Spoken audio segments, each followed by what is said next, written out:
FDP. With these few words, I once again thank to the organizers to provide me an opportunity to express my view. Thank you very much. Jai Hind. Jai Hind. So thank you so much for sparing your time and expressing your views. Dear audiences, I would like to add that Professor Bhuvnesh Kumar had served DRDO for more than 35 years of services at various places, including strategic location. And his focus during his tenure had been on rapid induction and rapid acclimatization of troops to high altitude and improving high altitude habitability. He superannuated from DRDO in 2020 as an outstanding scientist and director, Defense Institute of Physiology and Allied Sciences. Sir, thank you so much for joining us. Now, proceeding further, our Dean Academics could not join us due to some prior commitments. So I'll take this opportunity, ladies and gentlemen, to introduce our Honorable Vice Chancellor of Sharda University, Professor Shivaram Khara. We are so thankful to Sir for sparing his time and joining us for this session. Dear audiences, Professor Khara received his PhD in engineering from Jadavpur University, Kolkata, in next generation wireless heterogeneous network, essentially in the internetworking network and protocol convergence techniques for cellular and Wi-Fi integrated networks. He received his BTech and MTech from National Institute of Technology, Allahabad. His industry and teaching experience expands in wide areas of communication and networking engineering. He has successfully completed many research projects and has served various reputed organizations in different administrative and academic capacity. With that brief introduction, we welcome Professor Khara to enlighten us with his thoughts. Sir, please.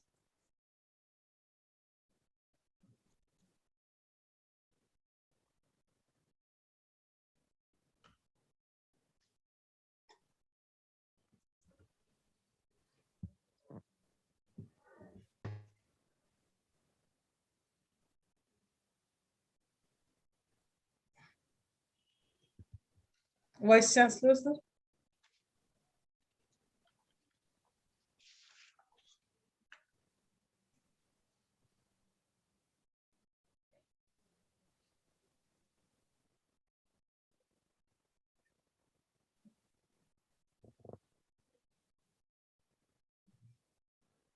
I think he is not able to connect. I think Professor Shrikant has been making a call to him as well. Sir, can I have, what is his? Sir, your audio is low, coming low. So can Vice Chancellor sir join us? Yeah, just a minute. Just a minute, I'm calling him.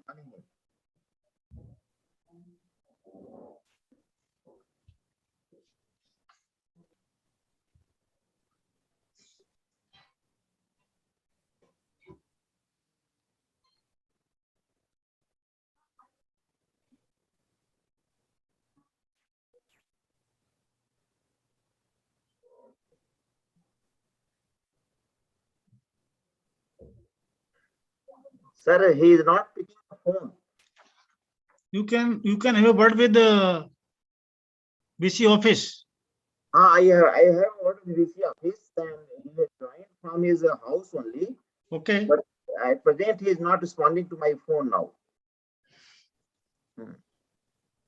BC office बात कर ली हमने. मैं बात कर रहा हूँ.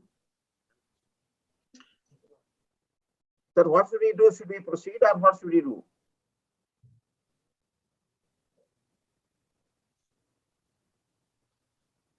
He is not picking my phone also at present.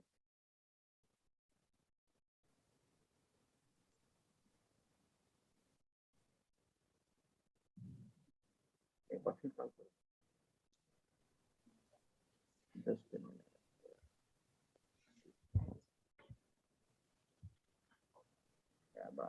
If chief guest has joined, you may request him. And then later on, we can be blessed by Honorable Vice Chancellor. Yes, sir.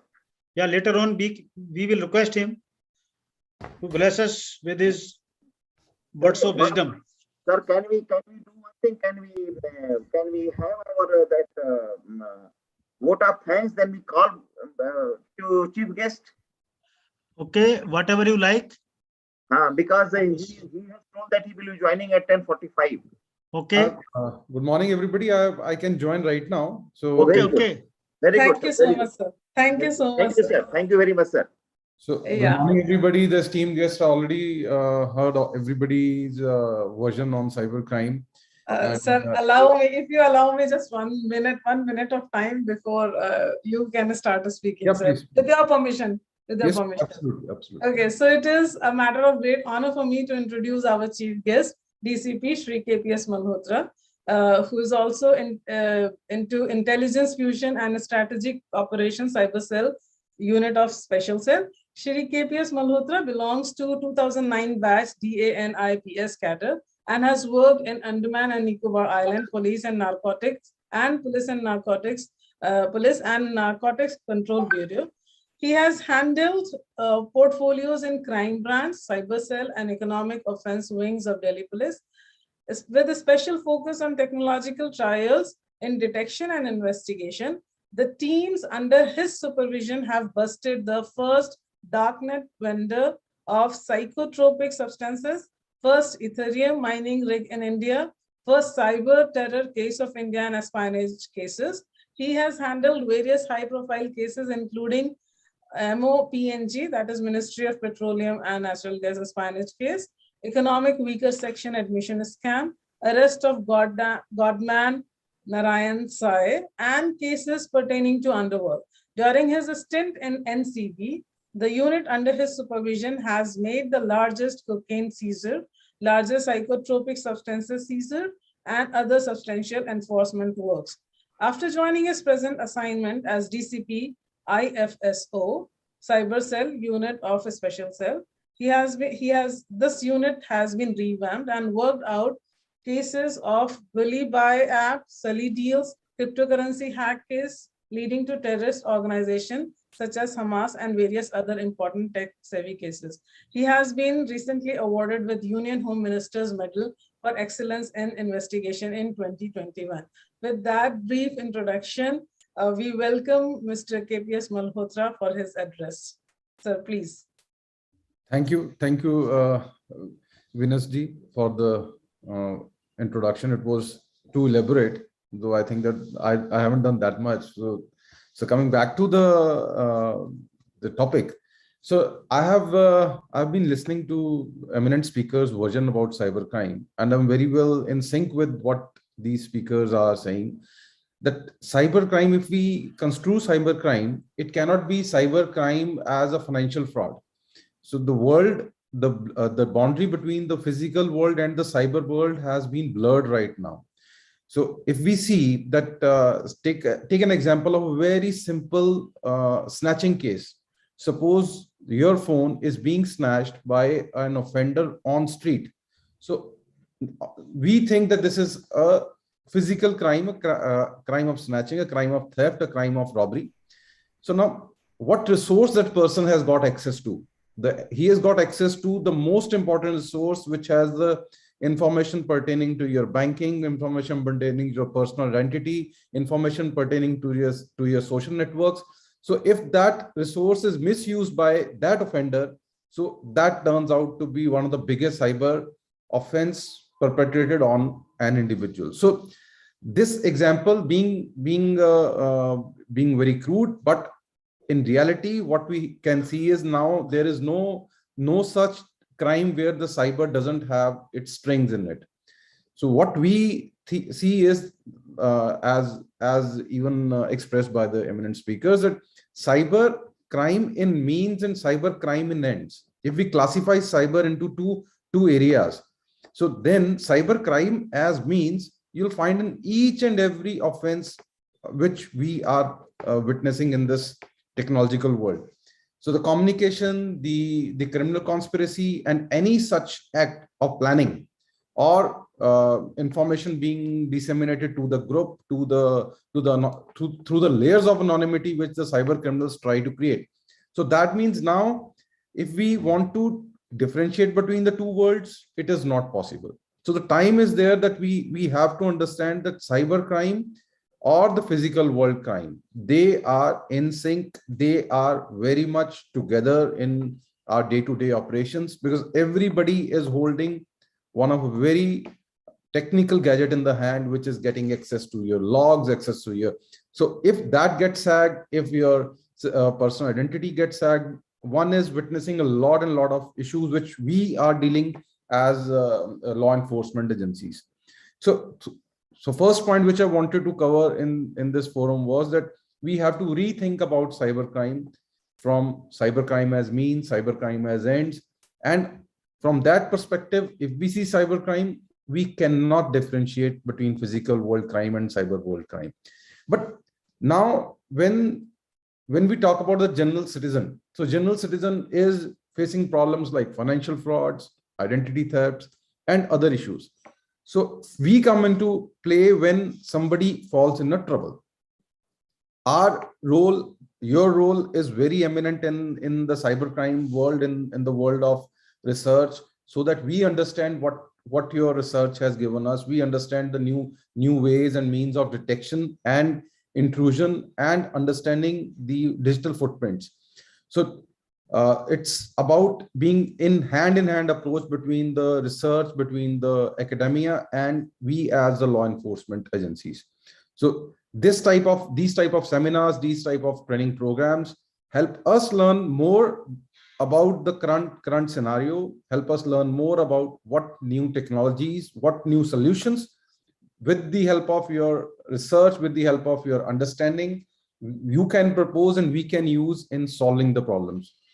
So coming back to the main issue is that when a person reports a cybercrime, he or she faces a trouble of getting that case, first of all, registered, which to large extent through the initiative by Government of India under the ambit of I4C, that is Indian Center for Coordination, Indian Cybercrime Coordination Center. So this has helped a citizen, every citizen of India, to lodge a complaint online on a portal that is www.cybercrime.gov.in. So this particular interface is equipping a general citizen to lodge a complaint, so that complaint automatically reaches the geotagged police station or the cyber police station in which the person resides or where the crime has taken place. So the first problem of reporting of cybercrime has now been done away with. So now everybody has a fair chance to report cybercrime. The crime takes place in the cyber world. So reporting can also now take place on the cyber world.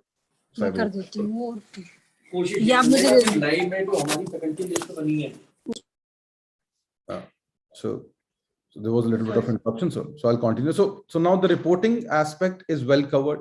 So once the reporting aspect is covered, now comes the area where we say that now we have to work out cyber crimes. We have to solve, we have to arrest these individuals. So one more important thing about the current scenario of cyber interaction at the Indian level, what we are doing is we are doing the interlinkages of cases, so that the basic premise is that cybercrime, majority of cyber crimes from the economic side or from the academia side, it is a cost benefit analysis.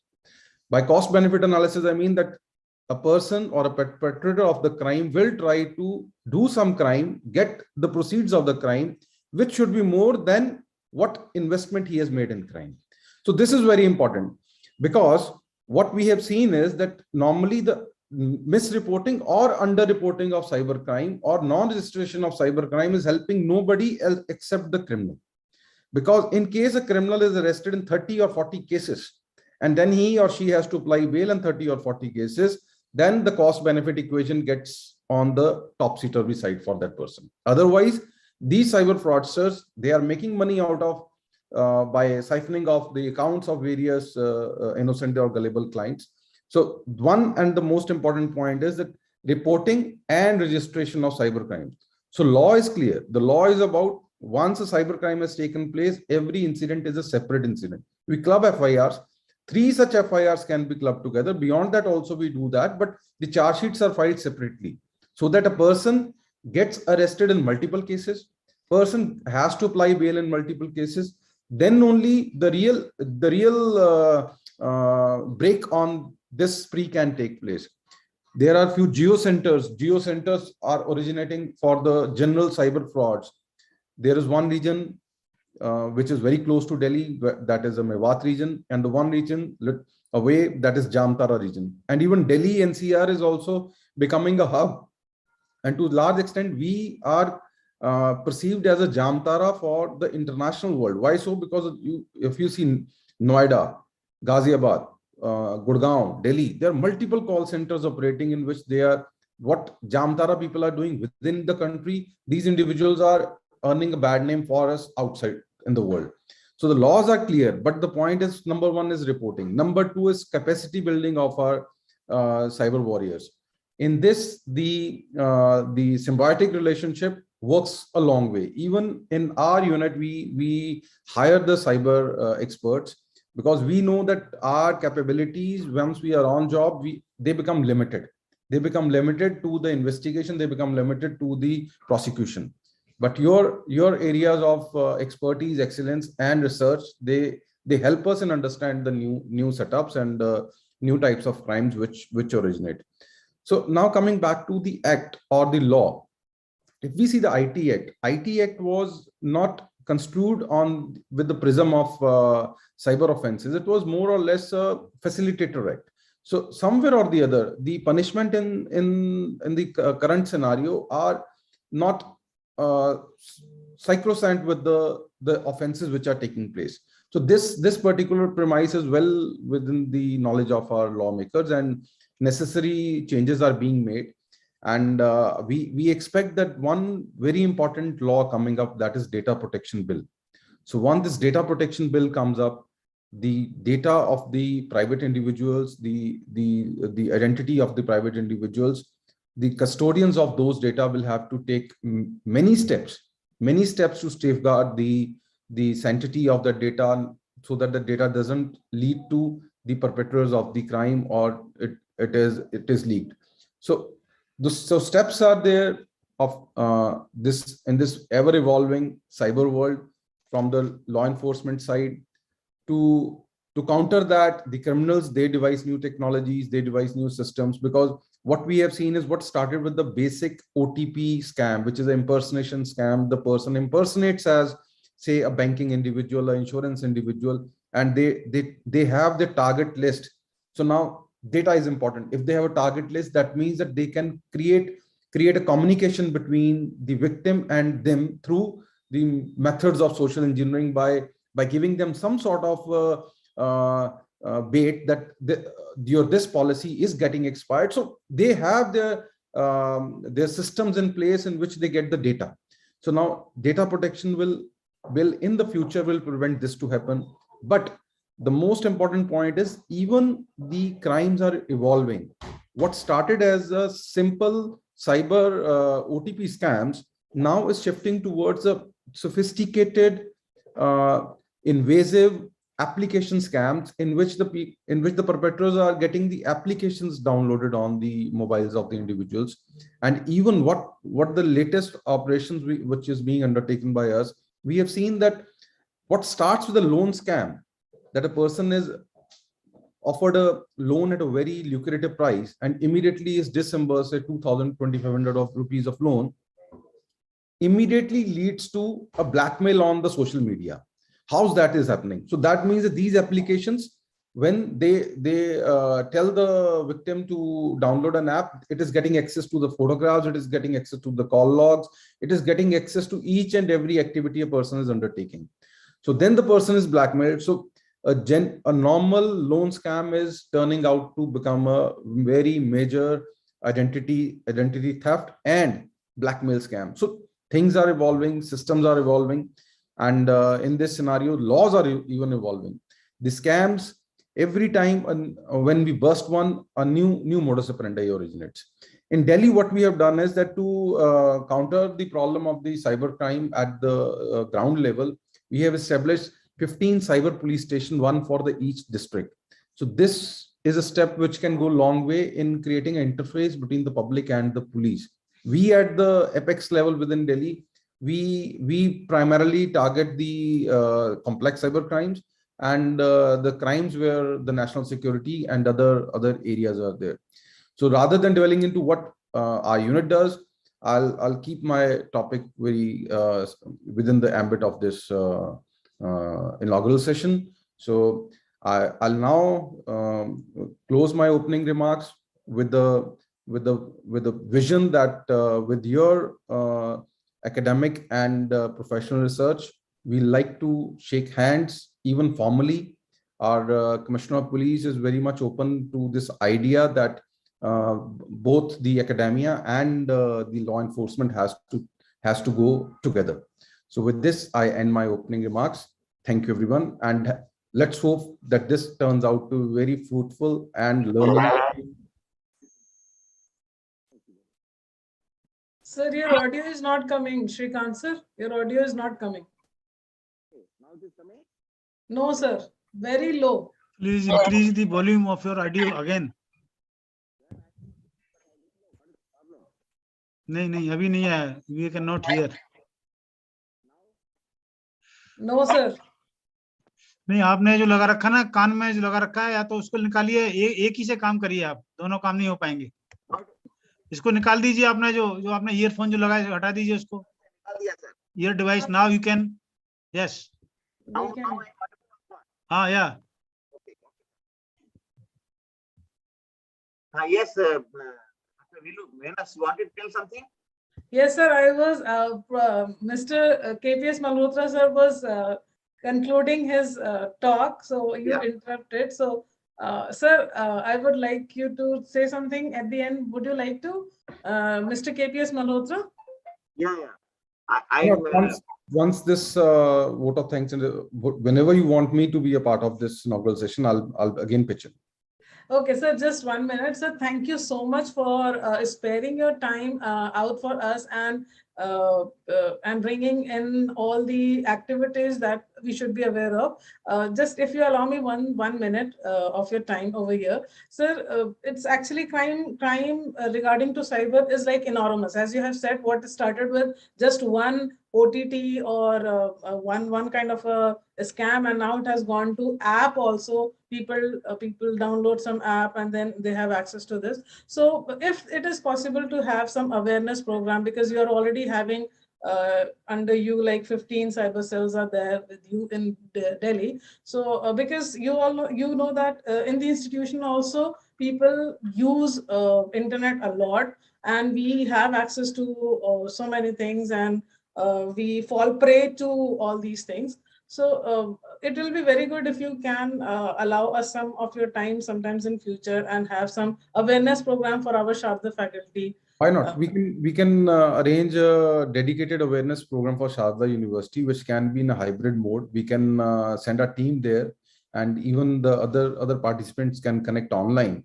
And in one of the training program which we are now devising is with the Cyber Peace Foundation is that we, rather than making one person aware on a single occasion, we want to add these target groups. We want to have a sample size properly analyzed. So the topic which we are taking right now is about the impact of the online games. Online games are having a devastating effect on the younger generation, and we have witnessed even few suicides and other self-inflicting harm injuries being undertaken by these players. So what we are doing is we are making the students a part of it, the teachers a part of it, and the family members a part of it. Over a long drawn sample, we will analyze their behavior and the indicators of the behavior and their online activity also. So such type of activity, in case we can plan with the Sharda University, where you which can be awareness, come research, come the proper analysis, because awareness is definitely very important. What I have seen is the single day orientation program generally doesn't lead to that much of an impact. But a long drawn program in which the interactions are there, they are in a staggered manner, that one session is physical and followed by one session being in hybrid mode, one being in the online mode, followed by the exam and followed by some interaction or with the consultants also, because I feel that your university must have an access to the counselors or to the other such professionals which can even guide and help those who are in trouble. So we are open for that idea, and any day we can catch up on this program. I'll come down to your university, or you can come to my office, and we can plan a long-term project for this. So one more thing, which I think most of the audience sitting over here must be having that query in their own self. The one thing is that there is always a gap. If somebody suffers a cyber crime or is a victim, there is always a gap, and that confidence is low that we should go to the police and tell it, because there are so many things involved, leading to personal identity, to embarrassing moments. So there is always a gap, and those who try to complain also, they also feel that the action from the police is not that instantaneous, or only if the scam involves a lot of money will police be interested or will be helping us out. And if it is like a matter of like 5,000 rupees taken away from me from my Paytm or something, so police does not help out. So can you would you Yes, like I can elaborate on this, but that was the reason I pointed out that we need to do the cost benefit analysis of these cyber criminals. Because once we develop the interlinkages, it might be 5,000 for you, 5,000 for 100. So it turns out to be 5 lakhs and even more. So from our perspective, yes, with the type of resources any law enforcement has, they are limited. So what we need to do is we need to develop interlinkages of the cases and give the criminal to various states once we arrest him. So and the other very important point was about the identity, anonymity. The cybercrime portal in itself allows you to maintain your anonymity. And number two, in case you come up with this issue, which is somewhere or the other, you feel that you need to be kept anonymous in that, that's very well within the ambit of our investigation laws. Yeah. Thank you so much, sir, for answering our queries and for sparing out your time. Thank you. I'm very thankful for your openness. Professor Shrikant is extending his thanks. There's some And I will personally, my team will contact you so that we can work out in what way we can do this awareness program so that the society is really benefiting. Definitely, Professor. We will be there for your assistance in that regard, and wherever yours, and even for your suppose you want to do some sort of programs for your students in which you want them to interact with the law enforcement officers, you can send your students there. The internship type of program, the exposure type of a program, they're all possible. We will take your help in this regard, sir. We will take your help in this regard. In future, we are planning to run some courses. In that, I think your expertise and your people expertise will be really opening the minds of my youngsters. We have a dedicated unit for the cyber training in Delhi Police under us. So that unit will be in a collaboration with Sharda University. I'll talk to my senior formation in case there's an option for a MOU in that regard. We'll be open for that also. Sir, it is very welcome step. It is very welcome step. I request my Dean Research to step further in this direction. We will do that, sir. Thank you. Yes, sir. Very good suggestion given by the chief guest. We will certainly be entering into MOU and will work upon. As I said, we will make a roadmap. We will take your esteemed help and we'll do something for the society and the country. Thank you. Thank you so much, sir. Now I take this opportunity to thank everyone. Propose the vote of thanks over here. So starting with Mr. KPS Malhotra for sparing out his time, thanking our Vice Chancellor for permitting us to have this FDP, and I wish to thank our Professor Bhuvnesh Kumar sir for his ever-present support and suggestion. And I would like to thank the center heads, Professor Ashok Kumar and Professor Shrikant. Also extending my thanks to all my team members who have worked hard for this FDP, especially naming from top like Dr. Amrita, Dr. Nitish Oja, Dr. Prem Shankar, Dr. Shailendra Tripathi, Dr. Ms. Bushra, and Professor Rukaya Khanum. Apart from that, we had technical assistance from Mr. Vinod Kashyap, who had been part of us throughout, and his assistance is there, we can see in our technicalities, and thanking all the print and other media. And apart from that, I should not miss the names of all the participants.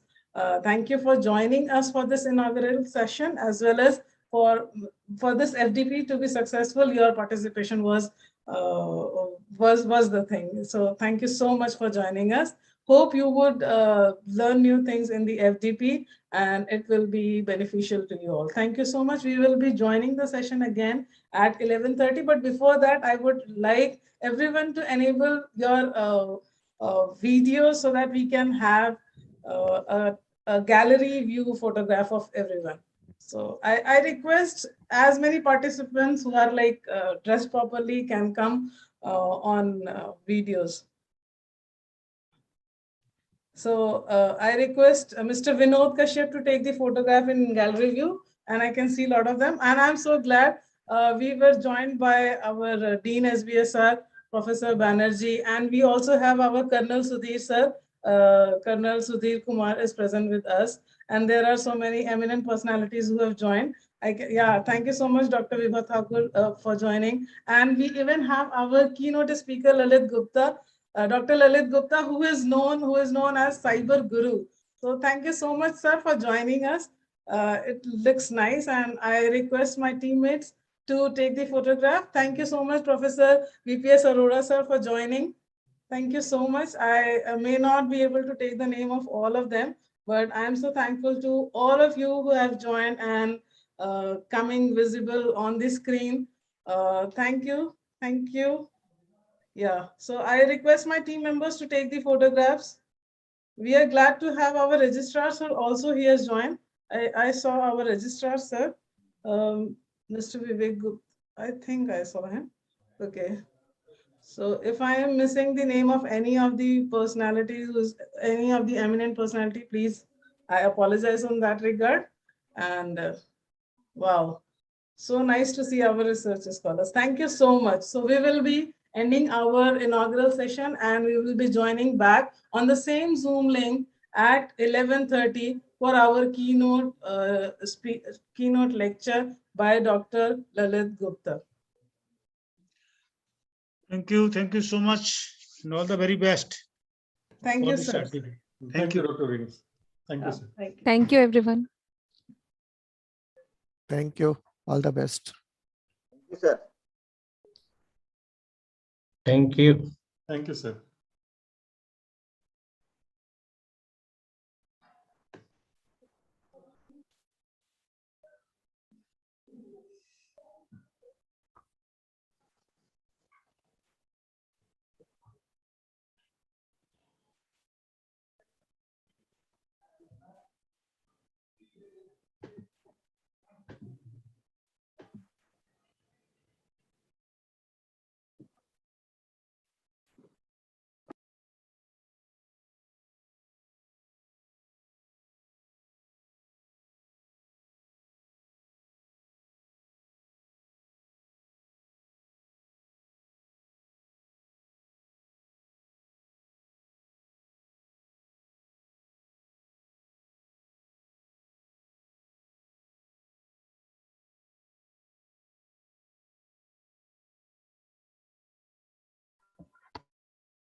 Dr. Lalit Gupta, ready to go, sir?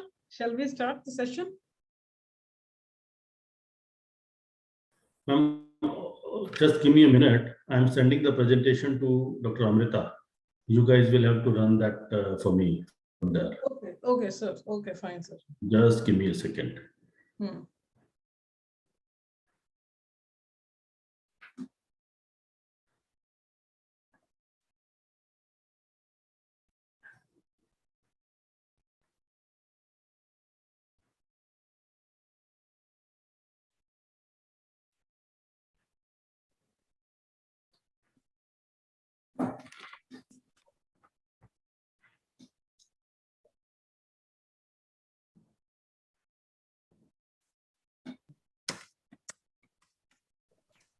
Dr. Venus, you can start now. Yes, sir. Sure, sir. Good morning, everyone, and I welcome all participants to the session 1 of this FDP. And the speaker of this particular session is Dr. Lalit Gupta, who is also the keynote speaker. He is Chief Advisor and Mentor for Technovirus, and I take this opportunity to introduce Dr. Lalit Gupta to you all. He is PhD, MBA, CISP certified, CTPO certified, certified project director, GRC professional, CPISI, CRISC, CISO, CISA, CISM, BCCE, CHFI, MBCI, Cybercrime Intervention Officer, Certified Cyber Criminologist. He is fondly called the Cyber Doctor. Dr. Gupta is the foremost cyber resilience advisor across Asia, Pacific, Middle East, and Africa regions. He is technically sophisticated and business savvy, versatile leader, articulated communicator, and SME in the domains of information security, cyber security, risk management, and business continuity, disaster recovery, privacy, and pandemic planning. Dr. Gupta comes with over 2 decades of experience in delivering business value and optical solutions in high growth corporate environments across all business sectors and verticals like government undertakings, BFSI, that is banking, finance, and insurance, IT, ITES, pharmaceutical, aviation, manufacturing, and energy telecom. He had been an advisor and trainer to UAE Federal and Indian Defense Team. With that brief introduction, we welcome Dr. Lalit Gupta, Cyber Doctor, to make his presentation. Sir, please. Namaskar. Good morning, everybody. Namaskar. I am honored to be here with all these eminent speakers and participants today. Can somebody share my presentation, please, online? I request Dr. Amrita to share the presentation.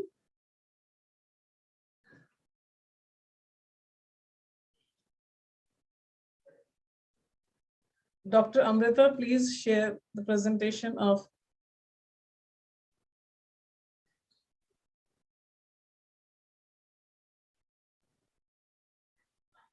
Dr. Gupta. So just give us a second, please. No problem, no problem.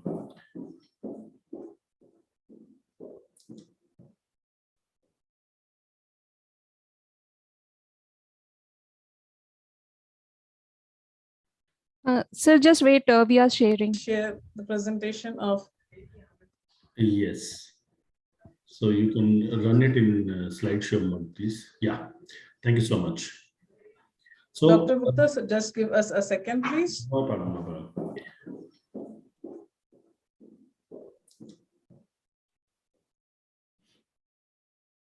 Sir, please go ahead, sir. Okay. So, good morning, all. Sir, just wait, we are sharing. Share the presentation of. I can see, yes, there. So you can run it in slideshow mode, please. Yeah. Thank you so much. So, Dr. Gupta, so just give us a second, please. No problem, no problem.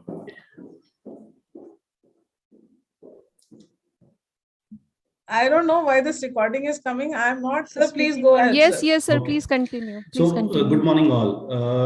Sir, just wait, we are sharing. Share the presentation of. Please. I can see, yes, there. So you can run it in slideshow mode, please. Yeah. Thank you so much. Dr. Gupta, so just give us a second. All are please. requested to kindly cross your YouTube channel. That's why there's an echo. I don't know why this recording is coming. I'm not. Sir, please go ahead. Yes, sir. yes, sir. Okay. Please continue. Please So, continue. good morning, all. Sir, just wait. We are sharing. Share the presentation of. Please. Yes, there. So you can run it in slideshow mode, please. Yeah. Thank you so much. Dr. Gupta, so just give us a second. All are please. requested to kindly cross your YouTube channel. That's why there's an echo. I don't know why this recording is coming. I'm not. Sir, please go ahead. Yes, sir. yes, sir. Okay. Please continue. So, Please continue. good morning, all. Sir, just wait. We are sharing. Share the presentation of. Please. Yes, there. So you can run it in slideshow mode, please. I think. Thank you so much. We have been. Dr. Gupta, so just give us a second. All are please. requested to kindly cross your YouTube channel. That's why there's an echo. I don't know why this recording is coming. I'm not. Sir, please go ahead. Yes, sir. yes, sir. Okay. Please continue. So, Please continue. good morning, all. Sir, just wait. We are sharing. Share the presentation of. Please. Yes, Sir, please continue. So you can run it. Something in recorded slideshow message is mode, coming up. please. I think. Thank you so much. We have been. So- Dr. Gupta, so just give us a second. All are please. requested to kindly cross your YouTube channel. That's why there's an echo. I think we are good to go now. Yes, there was some kind of a recording which was No going problem. on. This is like live. We are all live. And we apologize for the technical glitch. I'm extremely sorry. It appeared like we Dr. got. Venus, Dr. Madam, Venus, please start. Please when, start. when we are working with technology, please be ready for all these things. This is Murphy's Law. Every time, it's been 25 plus years for me in the field. It is something inevitable. Absolutely, Yes, sir. sir. Absolutely, Dr. Banerjee. Every time I go for a big presentation, and today is a big day for me, it happens. So I'm always ready for this. I was patiently waiting. This will be over. That is technology, and we are living in a technology world, and we are talking about technology today. So let us live with that. So all good. Good morning, everybody. Again. So today, I thank all of you from Sharda University, from our law enforcement agencies who recommended my name, and for all those who actually approved me to be here. I thank you all of, thanks to all of you guys. Today, my topic of discussion would be about the hype of technology today. So let us live with that. So all good. Good morning, everybody. Again. So today, I thank all of you from Sharda University, from our law enforcement agencies who recommended my name, and for all those who actually approved me to be here. I thank you all of, thanks to all of you guys. Organizers, today my topic of discussion would be about the hype of technology today. So let everybody on mute except me. So all good. Good morning, everybody. Again. So today, I thank all of you from Sharda University, from our law enforcement agencies who recommended my name, and for all those who actually approved me to be here. I thank you all of, thanks to all of you guys. Organizers, today my topic of discussion would be about the hype of technology today. So let everybody on mute except me. So all good. Good morning, everybody. Again. So today, I thank all of you from Sharda University, from our law enforcement agencies who recommended my name, and for all those who actually approved me to be here. I thank you all of, thanks to all of you guys. Organizers, today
Good afternoon, participants. We are going to start shortly.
A very good afternoon to everyone.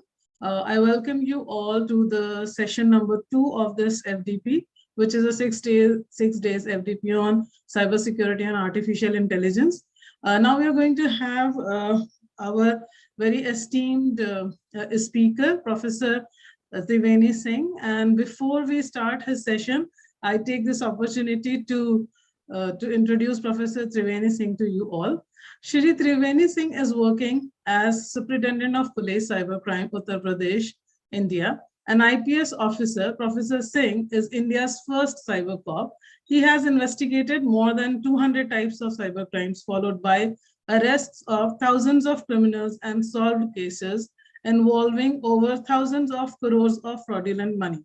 Professor Singh is in charge of investigating cybercrime cases, as well as providing administrative and technical supervision to 18 cybercrime police stations located at all commissionerates in the state of Uttar Pradesh. He is also the resource person for various central investigation agencies and judicial such as Central Bureau of Investigation Academy, CBI guidelines. I request you can help to sort out this problem. There is an echo coming. Yeah. Sorry for the interruption. Hello. Yeah. He is also the resource person for various central investigation agencies and judicial bodies such as Central Bureau of Investigation Academy, CBI Ghaziabad, National Police Academy, Hyderabad, and Institute of Chartered Accountants of India, as well as different state judicial training centers, police training academies, and universities. Popular as a cybercrime investigation specialist with an intensive technical investigation process, Professor Singh is known for his expertise in handling financial and banking frauds. During his distinguished career, he has had wide exposure in dealing with cases related to anti-corruption, vigilance, economic offenses, money laundering, and cyber crimes. Among the notable cybercrime cases he has solved include busting online fraud of rupees 3,700 crore by Ablaze Info Solution, busting Jamtara's fake call network, cracking a blind murder, arresting a gang duping people of stealing bank details and cloning SIMs, nabbing a gang of job scammers, among many others. Professor Singh has been honored with several distinctions, including President's Medal for Gallantry by the President of India and Certificate of Honor by Director CBI. He was also conferred with India Cyber Cop of the Year Award 2012 by DSCI NASCOM. He has been awarded at various national and international platforms for his contribution to controlling cybercrimes. However, Professor Singh does not believe in resting on his laurels and constantly keeps updating his knowledge base and the latest in cybercrime investigation methods. Besides a PhD, he has earned certification in the areas of ethical hacking, forensic, accounting, and fraud examination, computer hacking forensic investigation, cybercrime investigations, etc. He also conducts regular trainings and workshops to share his extensive knowledge and insight, and is a much sought after speaker at InfoSec Forum. So we are extremely thankful to you, Professor Singh, for joining us for this session, and we welcome you, sir, to deliver your talk. Sir, please.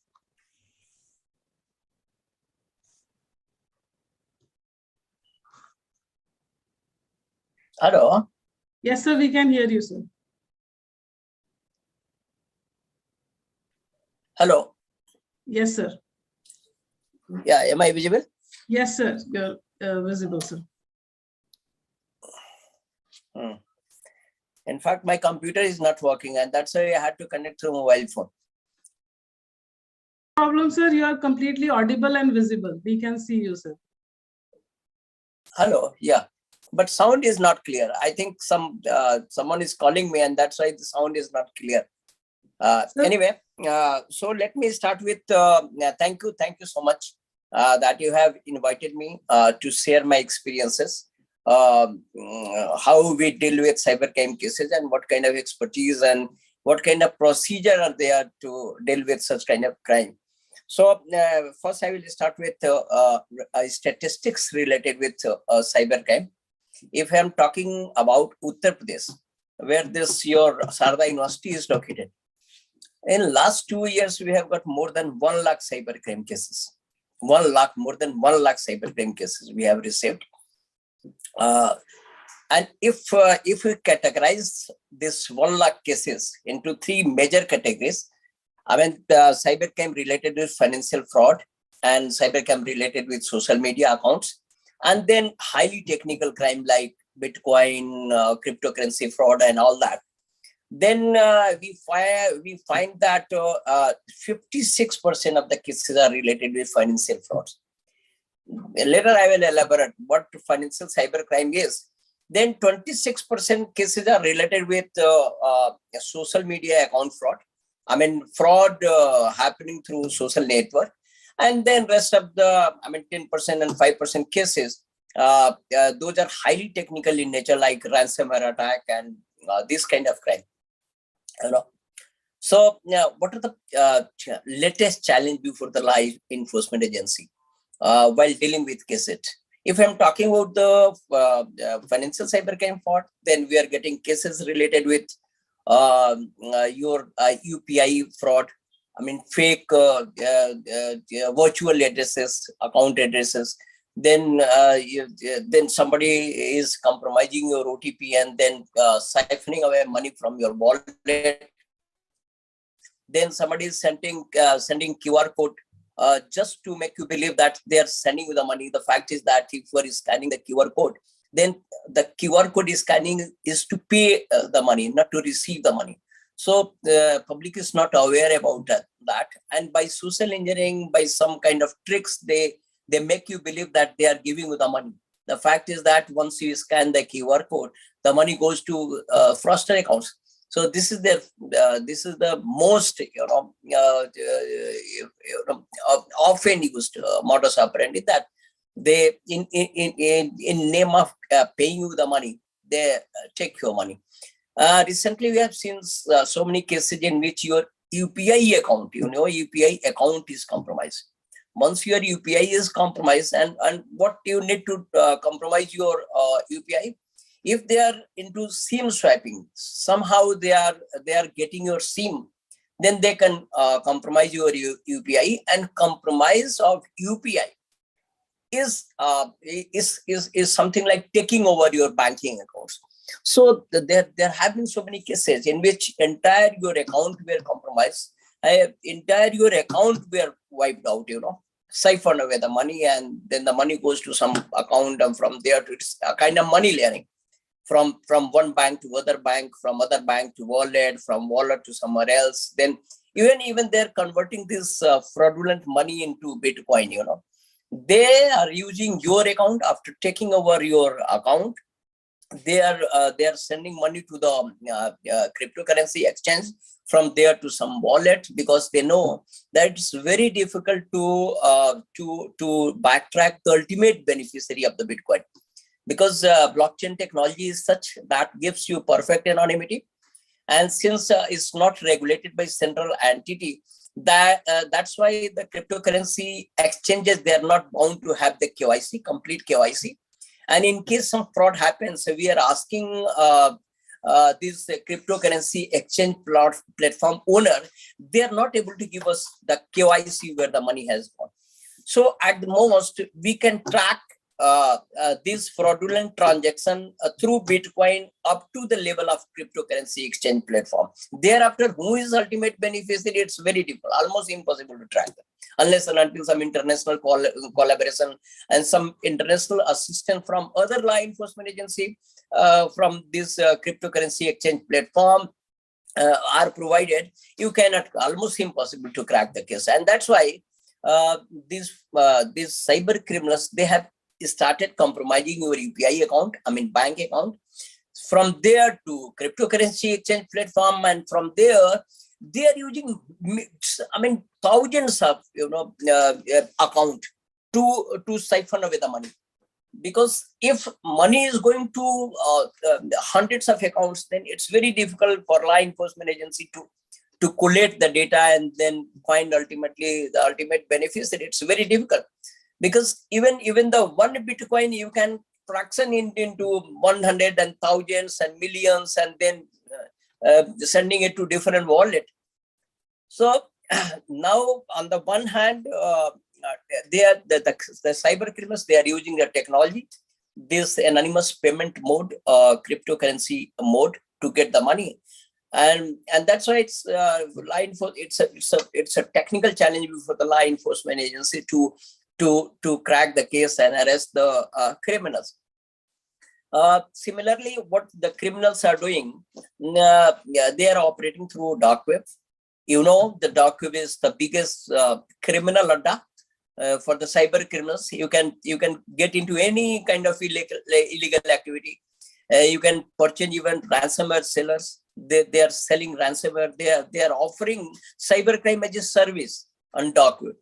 So apart from dealing into the drugs and illegal wildlife products, and you can hire any type of cyber criminals. You can purchase ransomware. You can purchase some exploits. You can purchase cybercrime as a service, as a tool, and not only tool. They are providing services on subscription basis. So different mode of services are available. You can purchase the entire tool. You can purchase the malware. You can purchase even accounts, fake accounts. For example, you are so much afraid that if I am getting money into this account, I may be caught. Then what you have to do, just go on the dark web. You can purchase account. So that is outsource account, and after, of course, you will have to pay 20%, 30% premium to them. Those who have provided you the account, you can get illicit money into that, and then they are giving you 80% of the money. So this dark web has become a favorite playground for this kind of criminals, for all illegal activities. Some human trafficking is going on, prostitution is going on, pornography is going on, illicit trade in drugs, illicit trade in arms, the dump of credit card and debit card you can find there. Just go, you will have debit card and credit card along with the debit card number, expiry date, and even the value, even the limit, and whether that credit card and debit card is fully secured or not. It is 100% safe or 90% safe or 80% safe. It's all written there. You can purchase credentials of other countries' debit card holders and credit card holders. You can use, because even the level of security is there. For example, dark web is definitely it's something the criminal are using, but they have created a kind of trust among the users. There are several vendors on dark web who have created a brand name for them. They have created a trust, high trust level, because if they commit that, if you are using this credit card details, then you are fully secure. You can use, you can buy any flight tickets, you can buy hotels, you can buy any consumable goods, and you are fully secure. Nobody is going to ask you any questions. You cannot get into legal scope, because the safety level on the dark web against this particular credit card number, debit card number is 100%. 99% security they are providing. And by this way, if somebody is using and he is not being caught, then thus that seller, create a kind of brand value for them. So there are so many names in the dark web. They have created their own brand value. If you are dealing with them, that the trust factor is so high, you cannot be caught. So dark web is operating like a corporate sector. They have their CFO, they have their own vendors, suppliers, the entire network. How the money is going to pay? They are taking money through Bitcoin. All kind of cryptocurrency, not only Bitcoin, but you can pay them through Ethereum, then Litecoin, and all these crypto variants you can use, because they know that once they are getting money through cryptocurrencies, nobody can catch them, arrest them. Similarly, now recently we have seen so many cases related to ransomware attack.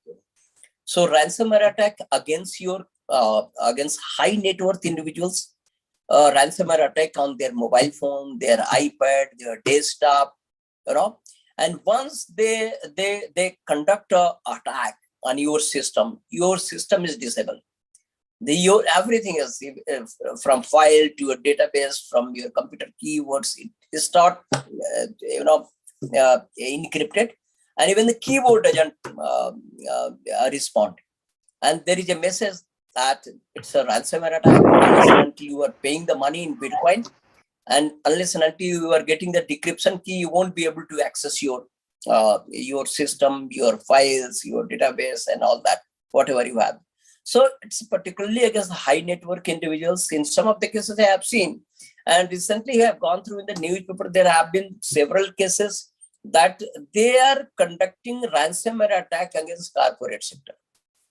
With a big pharmaceutical company, big corporate, the banking sector, and there was a lot of news related with Colonial gas pipeline 6-7 months back. It was compromised, and there was a massive ransomware attack against the whole supply chain. That Colonial gas pipe supply were not able to supply the gas because it was under attack, it was under siege, and they were demanding money in Bitcoin, $4.5 million. And even they paid to get the decryption key. Fortunately, FBI intervened and they got the private key, and then the money again got back. But JPS meat processing industry, again, just 10-15 days later, it was compromised, and they had to pay $11 million as ransomware. So now this is the latest threat. The problem is that they are all demanding money in crypto, and once you are paying through crypto, it's perfect anonymity, and nobody can track them, and that's why it's the age of perfect anonymity, and the criminals are having their own field day. They are enjoying a lot because they are sitting somewhere, attacking some other country. The payment is being made in Bitcoin, and ultimately the money is being withdrawn somewhere in other countries. So whole lot of jurisdictional and legal and administrative and even a technical question are involved. So you cannot, it's not simple, Because, for example, somebody is using the computer of India, and through using the network ISP or computer of India, he's committing a ransomware attack somewhere in USA. The criminal is sitting somewhere in Russia, and the money is being withdrawn in southeast from the country. Then you can imagine, there are so many legality involved. The fact is that, for example, that case comes to me, I will be requesting all the country, all the service provider, even the exchange operators. So if in real time we are not getting support in terms of log, in terms of evidences, in terms of money trail, you cannot retrieve the money, because in fraction of second, in fraction of minute and hours, they withdraw all the money from some other country. So that is the technical challenge, a legal challenge, administrative challenge, jurisdictional challenge before the law enforcement agency. And that's why we are not able to crack not only UP police, not only Indian police law enforcement agency. It's a challenge for all country. The same challenge is being faced by FBI in USA. The same challenge is being faced by United Crime Agency. Everywhere the law enforcement agency is facing the same technical, legal, administrative, and jurisdictional challenge. So if I'm talking about social media related fraud, so now the criminals, they have started using social media platform to hunt their victim. For example, you have gone through in the newspapers that they are using social media to recruit the terrorists. They are providing training to radicalize the youth through social media platforms. Maybe not from the Facebook. They have their own social media platform. They have their own messaging application. It's very encrypted messaging application. Because the cyber criminals, these cyber terrorists, they are using their own messaging application. They have created their own, highly encrypted. So you cannot decrypt that. No law enforcement agency can intercept this kind of highly encrypted messaging platform they are using.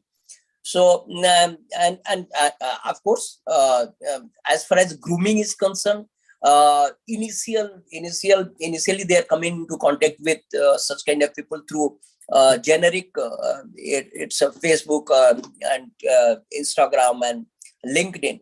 But after a certain state, they go to a different social media platform, highly encrypted messaging application. And they keep on changing. They keep on changing messaging application platform. So now the social media platform has become the most favorite hunting ground for this kind of for cyber criminals, for cyber terrorists.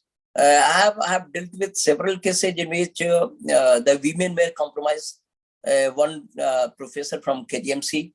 One associate medical professor from Agra Medical University, and then one dean of Lucknow University. They were compromised and they had to pay 60 lakh, 50 lakh. They lost, because it all started with some romance and dating kind of, thing. And ultimately they were duped because they believe that the profile which is being there on the, which is there on the Facebook is a genuine profile. The fact is that some Nigerian, just 19-year-old and 20-year-old Nigerian student who are studying here, they had created the fake profile, and they hunted such brilliant people, and they.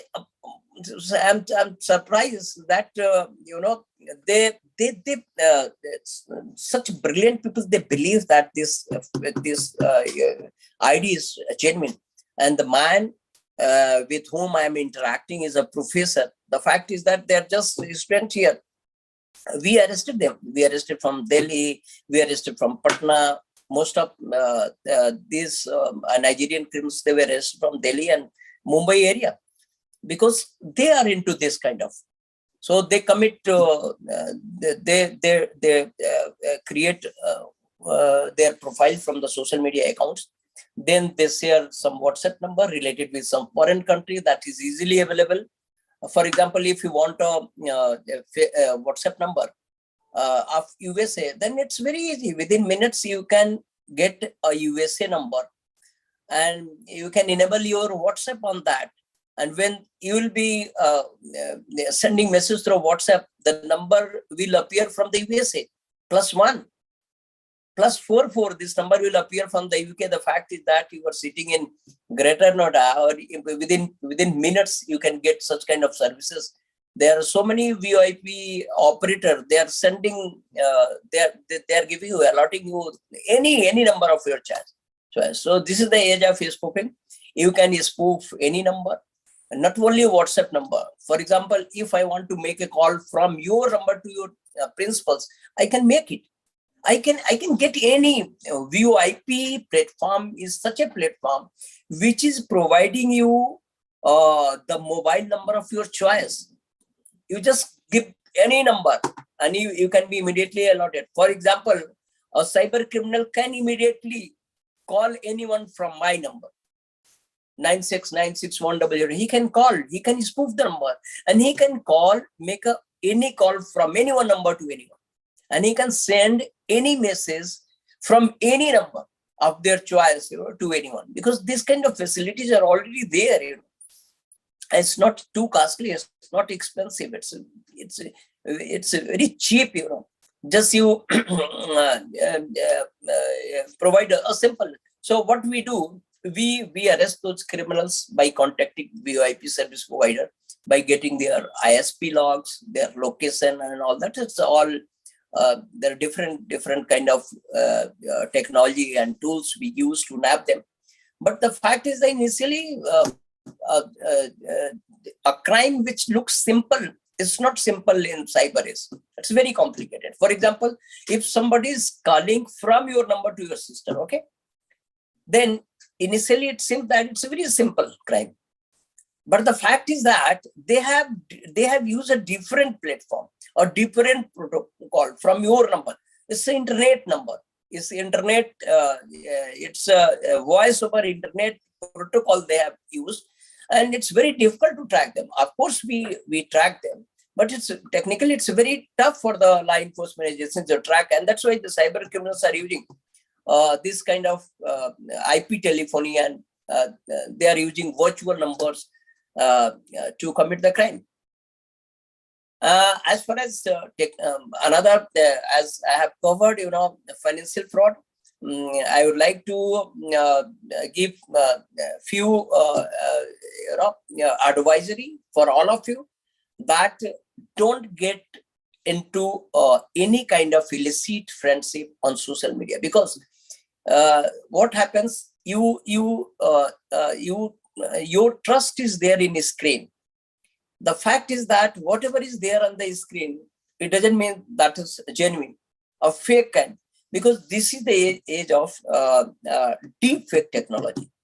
Anyone can fake your voice, anyone can fake your video, and you have seen so many cases in which even the top bosses from the corporate industry were compromised because a deep fake technology were used. There, clone video. I mean, there is spoof videos created, and you think that his SP cybercrime. The fact is that my deep fake is there. I am not there, and without using the forensic, you cannot differentiate between the deep fake and the genuine one. So the top chief executive officer of a few companies I know, that they were compromised. The call came from CEO to the chief financial officer, and his voice was similar, exactly replica of the chief executive officer. The fact was that it was a deep fake voice, deep fake. So there are so many tools. I can fake your voice, fake. So this is the challenge. Now, what is happening? The cyber criminals, they are choosing their profile from social media account, they create a fake account. Then all of a sudden they start chatting with you. Initially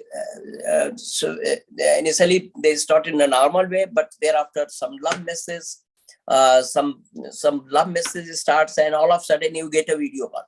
So the moment you receive a video call, they on the other hand, there is a completely naked girl, and then through using a screen capturing tool, they record your session for minutes, or even 30 seconds, or 2 minutes and 3 minutes. And then they start blackmailing you, because earlier he has become your friend on Facebook. So the cyber criminal knows who are your friends, who is your sister, daughter, brother, and all that. He knows everything, because he create a profile of you first. He studies about you, and then all of a sudden he make a video call and then capture. So hundreds, more than 100 cases have come to us, in which the people were compromised by video call. And it's very shocking that even if you are not naked, even if the girl is not naked, there are tools that can remove clothes and make a fake video, by using the deepfake technology. So now, if you are interacting with someone on video with unknown, that is the risk, that anyone can compromise and then start blackmailing. If you are paying the money, then it's okay. If you are not paying the money, then they start uploading on some channels. Most of them have uploaded on YouTube, and they have sent you the link. And several of them have shared this video clip with your known, in your friend circle, with your mother, father, and all that. And then they demand the money. It's a huge, more than 1,500 boys and girls, they are operating from Mathura and this area, Mewat area. They are into this business. They make friendship on social media. Then after few days, they start messaging some love message, and thereafter all of a sudden a video call, and then they compromise you. Whether you are taking off your clothes or not, it's immaterial for them. Whether the girl is taking off her clothes or not, in most of the cases, they are the prostitute, they are the professional, they are doing it. And even if they are not doing it, there are tools to remove the clothes. So they are using this kind of tools, techniques to capture your video clip, and then several, more than 100 cases I have.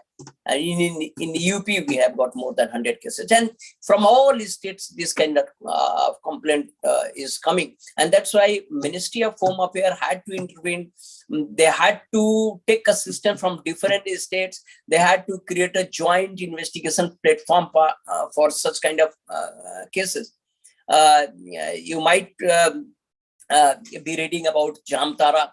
They by social engineering tricks, they used to compromise your OTP, and they got your money siphoned away from wallet and accounts. So Jamtara is a cyber hub, and another cyber hub recently that has emerged in this area, in Mewat area. I mean, Bharatpur and Mathura, and a part of Gurgaon area. They are operating from there, and not 1, 200, more than thousands cyber criminals. They are learning the trick. It doesn't require much expertise and education, because the criminals whom we have arrested from Jamtara or from this area, they're just semi-skilled. I mean, 12th pass. I mean, just graduate from any village area. They know something about it. They learn it from someone who has worked in bank, so they know what is the procedure of the bank. Because they target the innocent guys and make n number of excuse. So if, for example, if he is becoming a manager, he needs to understand something about banking technology and how the bank operates. If he is talking about a courier, then he needs to understand how the courier company operates. If he is talking about some e-commerce site, then he needs to understand something how the e-commerce website operates, and then they make a call and they convince you to share OTP. Recently, we have seen so many cases in which, in name of giving you, COVID third vaccination, they are getting your OTP, and then the money all of a sudden the money is debited from your account. Then, for example, recently for the last 1 year, we have seen a huge exponential rise in cases in which fake toll-free number. For example, you have some problem in your Apple phone. You are looking for Apple toll-free number. So the criminals, cyber criminals, what they have done, they have given their own number as toll-free number on Google Ads. And by algorithm, Google shows first those numbers which has been advertised on their network. For example, if I'm giving my mobile number as toll-free number of PNB Bank, and I have put it on Google Ad, so the Google by algorithm shows this number on top. So what the criminals have done, they have, created toll-free number for each and every entity, for every bank, for every, e-commerce site. For example, suppose you are looking for a toll-free number of Flipkart or Amazon. So the toll-free number given by the cyber criminals, that will appear on top in a search engine, because that is the paid toll-free number, that is paid. And even the toll-free number of Amazon, it will be in search engine, it will be lower. It will be not higher, because all these. So that's why I always say that if we're looking for some toll-free number, don't go for the paid advertisement, So you will have to be a little bit choosy. You just think that if some number is appearing on the top, it means it has been posted by some cyber criminals. Thousands, more than lakhs people, they have been compromised by this. On daily basis, we get 2-3 cases. Sir, I was looking for some toll-free number, and when I called, somebody just he told about certain steps, and when ultimately they got my OTP and then money debited and all that. So now there are mushroom growth in fake websites.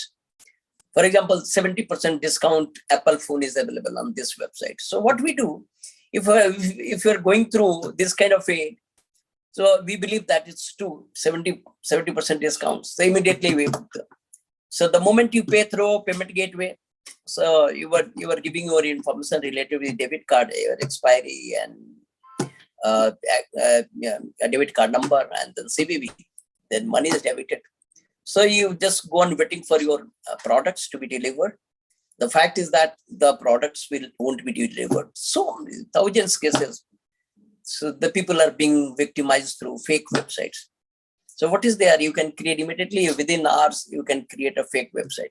Just you have to purchase a domain. You have to create a website. There are free tools. You can create your website. And then payment gateway operators, you just make a phone call to them. They are waiting for that. They are immediately getting their payment processing engine into your website free of cost on transaction basis. They're not going to verify your documents and all that. So what were document? Whatever credentials and addresses and photo you are sending, the payment gateway operator take it as genuine one. The fact is that cyber criminals, they have provided them fake KYC, and they have got their payment processing facility into their website, and thus the entire fraud enterprise you can create and operate within hour. For example, immediately you were thinking that I have to be a cyber criminal, I have to earn some money. So what you do, you just purchase a domain, 200, 300, 500 domain price from GoDaddy. Then free tools, just a simple website you create.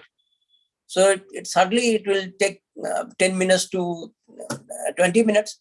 And then you call a payment gateway operator. So in the next 30 minutes, he is integrating his payment gateway payment processing facility in your website, and then just immediately, make a good catchy campaign related with 70% discount Apple phone, 60% discount, this book use discount and all that, and just immediately pay to the Google for Google AdSense, So if we're paying Google, so Google will start flashing among the social media and everywhere, So definitely by the evening, there will be thousands and thousands of people, they will be coming to your website because by nature, everyone is greedy. They think that 70% discount, Apple phone, why not purchase it immediately? This use, this loan, part-time job, Then we are investigating a case in which they have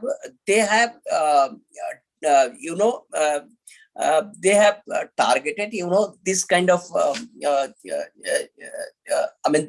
those who are just passing out from the college, in name of part-time job, they are signing, and first you will get a message. In message, there will be a WhatsApp number. When you are going to the WhatsApp number, then from there, they will give you a Telegram number. If we're going, and if we're there on the Telegram number, then they will give you a website address. The website is hosted in China. So once you are going there, apparently it doesn't seem that it's from China, but they start a Ponzi scheme. So what they say, just deposit. They will create your wallet. So if you are depositing 100 rupees, immediately they are crediting your account with 100 more. So now the greed starts. They say it's a huge return, 100% return. Now you deposit 500, immediately you will get credited. And this credit is there in your account, it's on your wallet. You think that it's a good 500 I deposited, immediately I got 1,000, then 10,000, 20,000 you got. Then the moment you deposit 50,000 and 1 lakh, then your wallet doesn't, reply. It gets non-functional. And then the mail addresses given there doesn't apply. Because once you have invested huge money, 2 lakh, 3 lakh, I have got certain cases in which the people have lost 63 lakh rupees. So there are crime related to fake, fake currency, fake cryptocurrency mining. They have lost crores of rupees, because the criminals showed you the apparatus, the hardware, the software, that they told that we are into mining cryptocurrency and it's a huge return business and all that. They invested money and nothing. We have seen fake, cryptocurrency exchange. Fake cryptocurrency exchange. And Colonel, Lieutenant Colonel, he was duped. Assistant General Manager of SBI Bank, he was duped, and he paid 52 lakh. I mean, this huge money they had lost, So everything is there like Binance, Binance, it's a cryptocurrency exchange platform. So everything, layout, content, address, everything same, with a minor difference of 1 letter in URL. For example, my name is Triveni, then Triveni double I kar dega. But look and feel, content, everything is Triveni. So nobody looks at the URL in such a manner कि उनको doubt नहीं होता. So there are so many operators who are into this kind of fake website, spoofing. That is called spoofing. So you have got a spoofed bank account page. Everything can be spoofed. Your ID, everything can be spoofed, From your ID, social media ID, to your bank, banking domain, from everything. Now they have started giving you, fake, UPI addresses, fake UPI addresses. There are some gray area related with banking process, because if you open a bank account in ICICI Bank, then you can create a number of virtual accounts related with that. So if I'm sending 100 virtual account to thousands of people, and they are depositing money. The same money will be ultimately pulled into a single account, and that will be from the ICICI Bank. And from the ICICI Bank, the money will be diverted to somewhere else in some foreign country. So you have sent millions message of part-time job. So out of those millions, if even 10% and 50% get duped, and for a single account of ICICI Bank, I have to open a single account, and then I can create n number of virtual accounts. So n number of virtual accounts I am sending to millions of the people. Then within 2-3 hours, I can earn a lot, because definitely out of those millions, 10%, 50%, 20% are going to believe that's a genuine address, the part-time job from Wipro, from Amazon, from TCS and all that, because it's written there, part-time job available from the TCS. We are in hiring mode. Super hiring is going on. We need consultant, part-time consultant. This kind of message you will get. The moment you are going to the website, then they initially get your brief CV and all that. And thereafter, they will give you a virtual number, account number. So even if you are depositing there 5,000 rupees, 6,000 rupees, and 10,000 people are depositing that money, at the end of the day, they are making millions. And that's why the case we are investigating, we have investigated that in last 2 months, they have collected 2,500 crore rupees from India. And these guys are sitting somewhere in Nepal. Still, we are investigating the case. So this part-time job, it's a huge racket. So we have sent several advisory in the media, in the electronic media, in the print media, that don't get befooled by this part-time job advertisement. I'll always check it through the genuine addresses of the company concerned, and only then you pay the money. Otherwise, so this kind of crime is happening right now, from a simple one to the sophisticated one. So if any question is there from your side, then.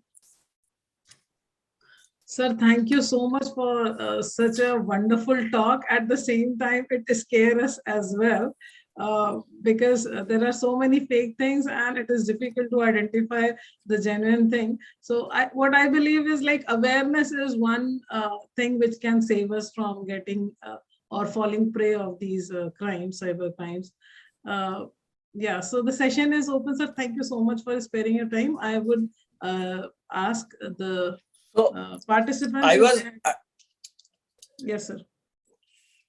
I was audible? Yes, sir, you were audible throughout, sir. And it was a wonderful talk. Sir, I'll ask participants if they have any questions. Participants? Hello? Yes, sir. Can you hear us, sir? You were audible. There is some problem, I cannot hear you properly. Hello? Anyway? Hello? That is a technical glitch somewhere in my computer. Sir, you were completely So any question? Any question? Participants, any questions? Hello. Hello. The session is open for question. If anyone has any question, they can ask their queries. Sir, this is Devesh. I have a query regarding IP camera. How safe using IoT or IP camera inside home for looking after the kids or monitoring the kids? Have you seen any cases related to this? Yeah. There are so many cases coming. The IoT can be compromised. So there are lots of IoT, even inside your house. Everything is cyber enabled, and if cyber criminal is smart, he can, by using hacking tools and techniques, he can compromise these devices. Then he can do anything. He can do anything. So it's very, very easy. It's not tough to compromise your IoT. So in nutshell, we should not use No, any no, no. such thing. You should use. I don't say that you should not use, but you should be security conscious. The basic cyber security countermeasures you should be aware of. You should be using the basic, cyber security tools to protect yourself. You should adopt, basic cyber hygiene. At least you go through, and then you will get all kind of alert and precautions you need to follow while using IoT devices in your house. Okay, sir. Okay, thank you, sir. Okay. Any other question? Any other question? Colonel Sudhir has a question, I think. Sir, yes, sir. Please go ahead. Sir, unmute yourself. Sudhir, sir, please unmute yourself. Yeah, fine. Dr. Triveni Singh, thank you so very much for enlightening us on such an important issue, and especially practically. I salute your efforts that, our police has come up a long way now, and this kind of 18 police stations have been opened in UP, and a lot of things have been done now to stop this. I would like to ask that with your experience, how do you feel now? The China was having many applications, especially the TikTok, which was very popular among our children, and the information was being sought, different kind of information. Are we now able at a state level with the kind of efforts which you are handling, do you find that sufficient steps have been taken so that, India, not an internal security problem, but the social campaign which could be, initiated and used to collect information which may be a sort of a catastrophic and a challenge to an internal security, please? Yeah, in last 6 months, we have seen that at one go 128, 156 applications were banned, and recently just 4 or 5 days, again the government had to ban, certain application more than 100. So if this kind of information come to law enforcement agency, or for that matter, Ministry of Information Technology, that this application is a wrong one, is a bad one, then primarily analysis is done, and it's seen that this kind of application, what kind of information is seeking from the subscriber, and on that basis, if some privacy issues are concerned, if they are basically their motive is spying some subscriber, then that is fine. But they are creating n number of applications. Even we are not aware what kind of devices are spying on us.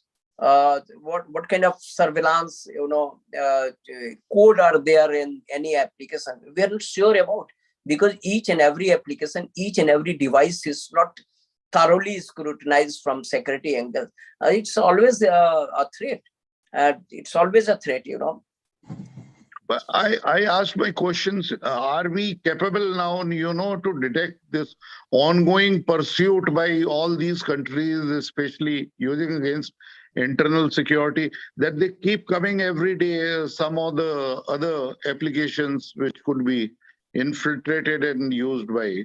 Yeah. Are we capable online to detect them? Yeah. Frankly speaking, because of lack of expertise, lack of resource, lack of manpower, we are not vetting each and every application. We are not running each and every device that's being imported from China, for that matter, from any country, rigorously. That is not tested whether this one is malware infected or not. So because of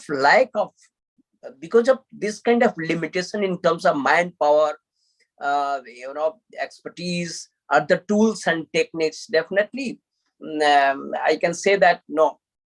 Right now we are not in such a mode that with 100% guarantee we can say that every traffic coming from outside is secure.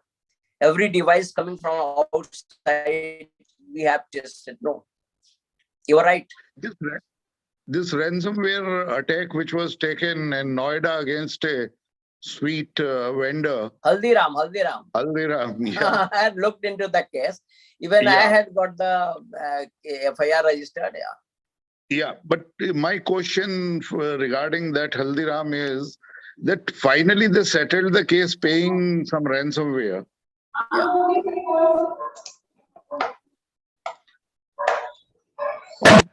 We were able to crack it, or how fast we could react or reach to the bottom, that how it was initiated and from where it was initiated. During my some lecture, sort of an awareness. During earlier I told you that it's very difficult. It's very difficult, not only for the police here in UP. It's a worldwide. It's a technical challenge for the law enforcement agency. It's a legal challenge also, because they're demanding the money in Bitcoin, and it's almost impossible to track the ultimate beneficiary in this blockchain technology enabled, cryptocurrency payment. It's almost impossible. So nobody can track. Yes, so for all the corporate sector, I always tell them to have the backup. They have their own database and not one database, because if this is compromised, then what will happen? So we should always think in terms of disaster recovery, business continuity, and all that. And that's why cyber security as a most important issue in board management discussion forum, it has to be the most important element. Yeah. Thank you so very much. The BCP and DRP and the kind of an awareness program in the FDP, which is undertaken by Sharda University, will go a long way to create this buzz and awareness about cybersecurity. Thank you so very much. Thank you, Dr. Triveni Singh. Yeah. Thank you. Any other question, participants? Any other question? We have somewhat 5 minutes more if anybody has any question. Yeah, so I would take this opportunity to thank our sir, our speaker, Professor Triveni Singh. Sir, it was a wonderful talk, especially when you made us aware of deepfake thing, and it was like when you talked about dark web and spoofing. So, and especially the toll-free number. So these were, I think if people are aware of all these, then they will be less prone to these. Apart from awareness, sir, when it comes to functionality from the police department. So what is your take in that case, sir?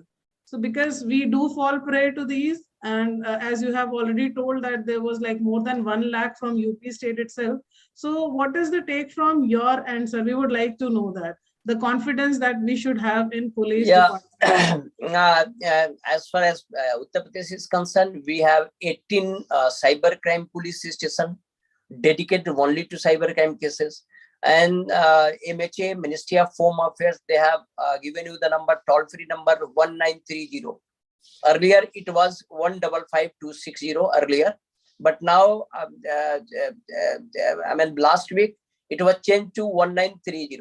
So in case you are a victim of cyber financial crime, then you can immediately make a call to 1930 and lodge your complaint. And then we have got another website, cybercrime.gov.in. Cybercrime.gov.in. You can go on this website. It's being operated by Ministry of Home Affairs. You can lodge your complaint there. And then another option you have, you can go to your nearest police station. You can give you a complaint there also. And in UP, you can make a call to 112 also. You can request that divert this call to cyber help desk.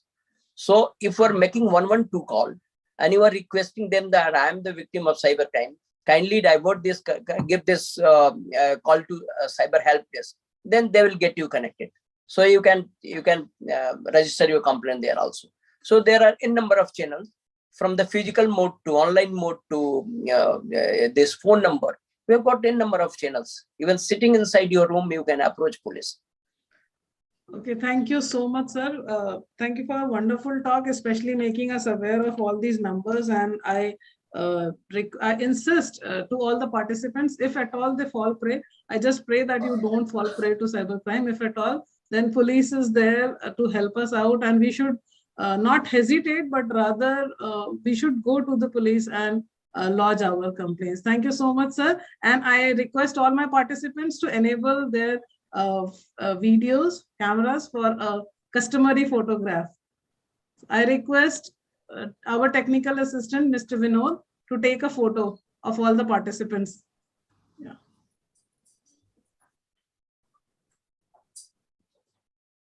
Yeah. Thank you, sir. Thank you for joining us on short notice, sir. Thank you. Then may I leave? Yes, sir. Yes, sir. Thank you. Thank you so much. Thank you, sir. Thank you for sparing your time, sir.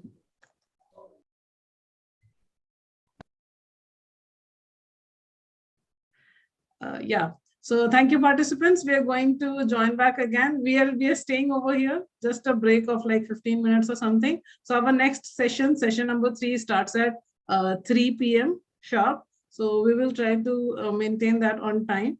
So this is a break, and if you have any query with any of the team members, you can contact the team members or drop your message on the WhatsApp group. So we are stopping over here, and we will be starting our session number 4 as already shared with you all at 3 p.m. Thank you so much.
Good afternoon, sir. Shamsher, sir. Good afternoon.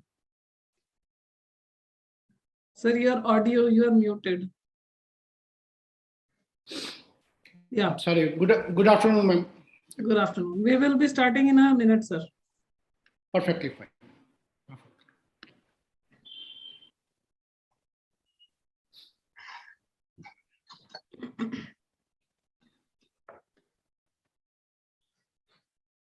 Okay, good afternoon, participants. Welcome to session 3 of the 6 days FDP on cybersecurity and artificial intelligence.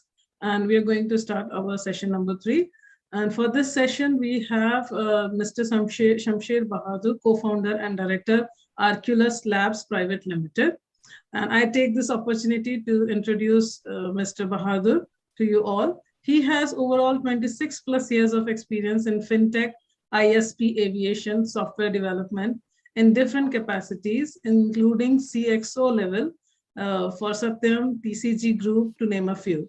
He was instrumental in setting up India's first commercial cyber range for PSU private sector use in 2015. Way back in 1996, he was part of the core team who launched private commercial internet in India, having served Fortune 100 out of 500 companies in cybersecurity domain. Since last 10 years, he is working on cyber intelligence and threat hunting, deep web, darknet analyst, red team exercise consultancy, application development, cybersecurity awareness solution for critical infrastructure using EdTech. Professionally, he has conducted trainings and awareness sessions, basic to advanced level for BFSI, oil and gas sectors, law enforcement agencies, enterprise corporates, to name a few. He's a regular writer at various digital media channels.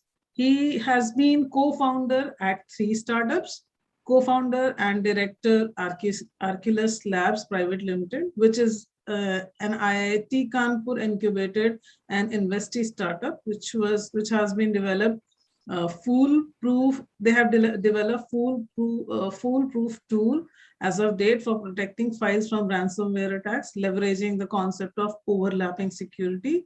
Currently, it is in stealth mode. He has also been co-founder of ProCube Transformation Service Private Limited and cybersecurity practice head at Armantech System Private Limited and scientific Brian Nutraceutical Private Limited. He has been alumnus of IIM Ahmedabad on network security, MDP 2006. So, and he has been cited by various international media as well. With that brief introduction, we invite Mr. Shamsher Bahadur to deliver his talk. Sir, please. Good afternoon, everyone, and thank you very much, ma'am. It's really a pleasure for me to join you people, and I feel myself fortunate that once again I am amongst the faculties, teachers. Like they had always been a great inspiration to me. I've been a learner for last 25 years, I can say so. So I do believe in learning and unlearning. So it's great to be among all of you. So pardon me if I'm not able to answer any of the queries like a student the way you pardon. And I'm here to learn something out of this particular session. So once again, thank you very much. So let me start my presentation.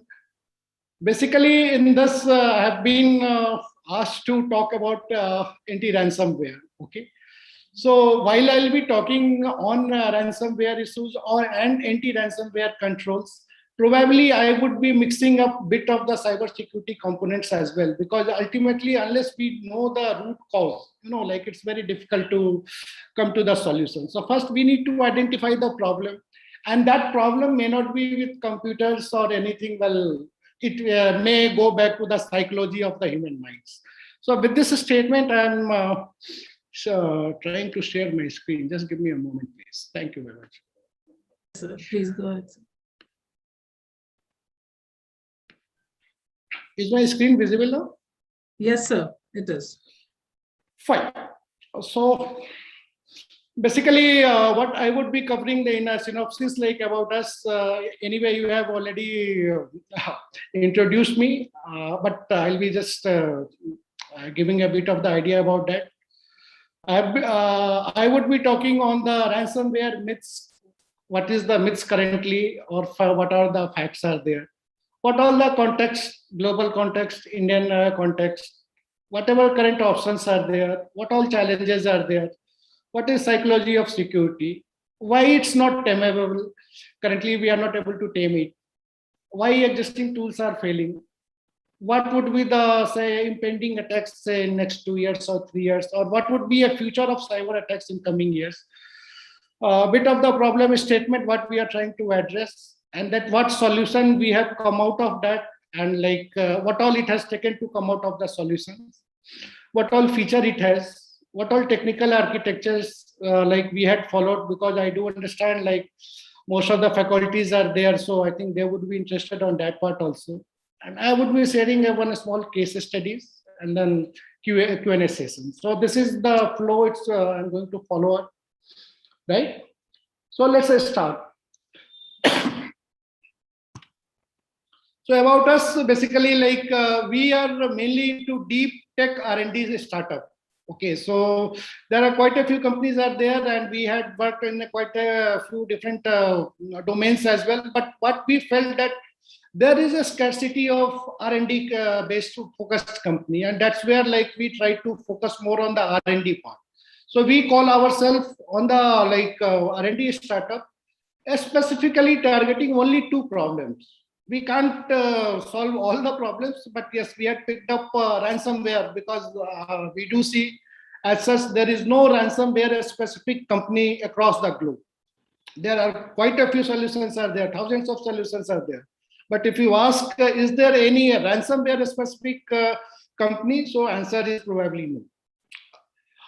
We are lucky and privileged to have IIT Kanpur as a incubator as well as the investor. A small story behind that is that like we gave this once we developed this product, we gave it to them that sir, please test it out and validate it. So close to around 16 to 18 PhD scientists, they worked on our product, and after that they came out with the applause that no, like you guys have done a wonderful job. We would like to enhance this product further, and we would be supporting you financially as well as an investor. So that was a great achievement for us. So basically, IIT Kanpur has been interested to set up a cyber physical center.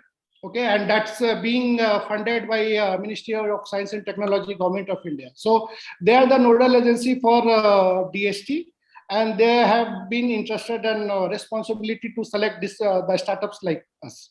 Okay.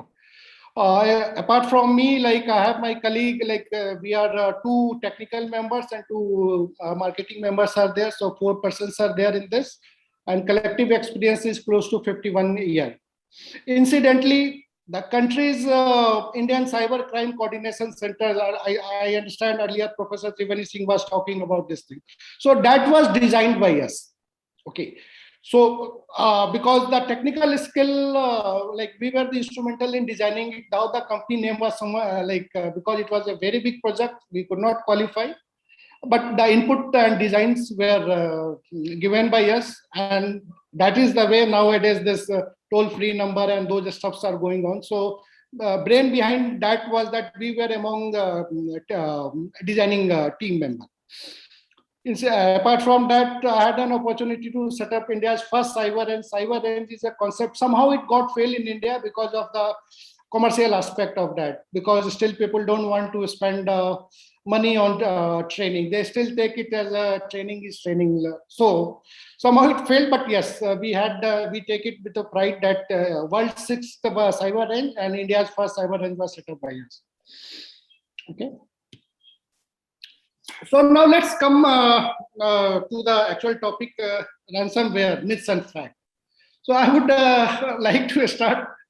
Very few people know that the first ransomware attack was in 1989. At that time, well, most of us among here might not have even touched the computer. At least I, in '89, the computer I hadn't seen, as a matter of fact. My first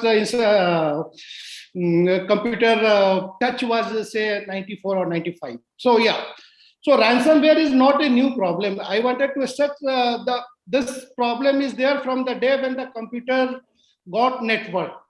Okay, and the first ransomware name is the AIDS. Okay, and it was designed by not an engineer, it was designed by a doctor. Okay, so that's an interesting story. So ransomware, the first was the name of the ransomware was the AIDS. What they did at that point of time, WAN concept was not there. We used to use floppies. So that gentleman targeted the WHO, World Health Organization. There was a conference going on, and he distributed 2,000 of the floppies. And whoever used that floppies, so the way they had programmed it, that if the system got rebooted by 90 times, then the system will get locked. It's as simple as that. To unlock it, you had to pay $189 at that point of time, and you had to send a DD to a particular post box number. So with this, so ransomware is, once again, like, it's not a new from the day when we start a computer. So from that time, this particular problem is there. Okay. Fast forward, if we see top 3 ways of breaching, or say like how ransomware attacks are successful. So phishing, email attachment, and user visiting malicious site. These are the only 3 main reasons are there. Why I'm trying to stress over here is that because phishing, you don't have the control. Like say outside actors, they can spam you with the phishing, and there are appropriate controls are there. That is different thing, that those are not successful, but yes, you have certain technological control what you use to deploy it in your mail server now. Email attachment, once again, there you don't have the control. Okay, say some outside people may be sending you some attachment, and they will incite you to open those particular attachments. User visiting the malicious side, that is the biggest problem, and I'm sure you people must have gone through this sort of session in past as well. I'm not the only person to talk about that, but what I observed, the third component gets missed.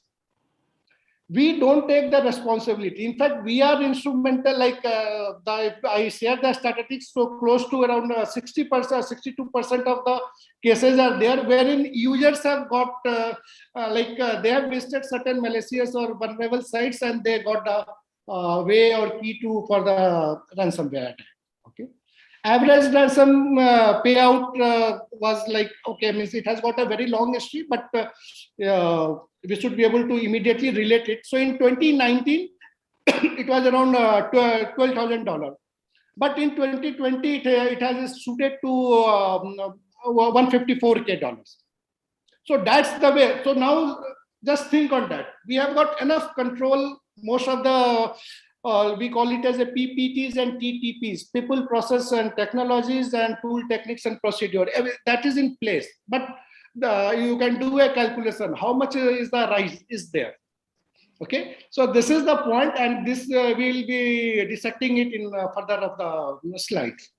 The biggest myth currently what we face is that once the company receives a ransom note, then they start taking action that we got attacked. But that is the biggest myth on the earth. Typically, ransom note will come only when your file has been stolen and data has been, or file has been encrypted. So this particular exercise, typically it's 24 days, like the current statistics is around, last year statistics is 24 days. So the guys are already there in your system for 24 days time undetected, and they did whatever they want to do. And after that, they have sent you the note. There is a good improvement, because you see, like in 2020, it was 56 days. In 2021, it's 24 days. So there is an improvement. There's no doubt in that. Because we are getting more conscious, we are trying to spend some money out of that. So it's a good chance. But still, 24 days is a huge day to take it out. And just to elaborating my previous slide, so if we talk in the terms of time and seconds, So every 11 seconds, one attack takes place. It's as simple as that. Every 11 seconds, there is a ransomware attack. Global cost associated with a ransomware recovery will exceed 20 billion in 2021, which is 57 times more than what it was in 2015. When we talk of the Indian context, because we are in India, okay, so 67% of the population organization have paid the ransom to get their data back. The global average is around 32%. Recovery cost of the ransomware attack tripled in the last year in India. Earlier was the I was talking of the global scenario, but when we talk of the Indian scenario, so it has gone up from 1.1 million to 3.38 million. This is 2021 data, and this data has been collected from the market intelligence firm. It's not my data. This can be verified by a simple Google. When we go on that, the volume, the business, okay, so these are the it's 11.27 billion, okay, and the business is that for the anti-ransomware market, the CAGR is 18%. That is like a very lucrative market because everyone is getting attacked or suffered. From the geography region, if you can see the high, wherein the requirement of this sort of tools are there. So the green area is deposited. Okay. Okay. So one sec. Just give me a moment.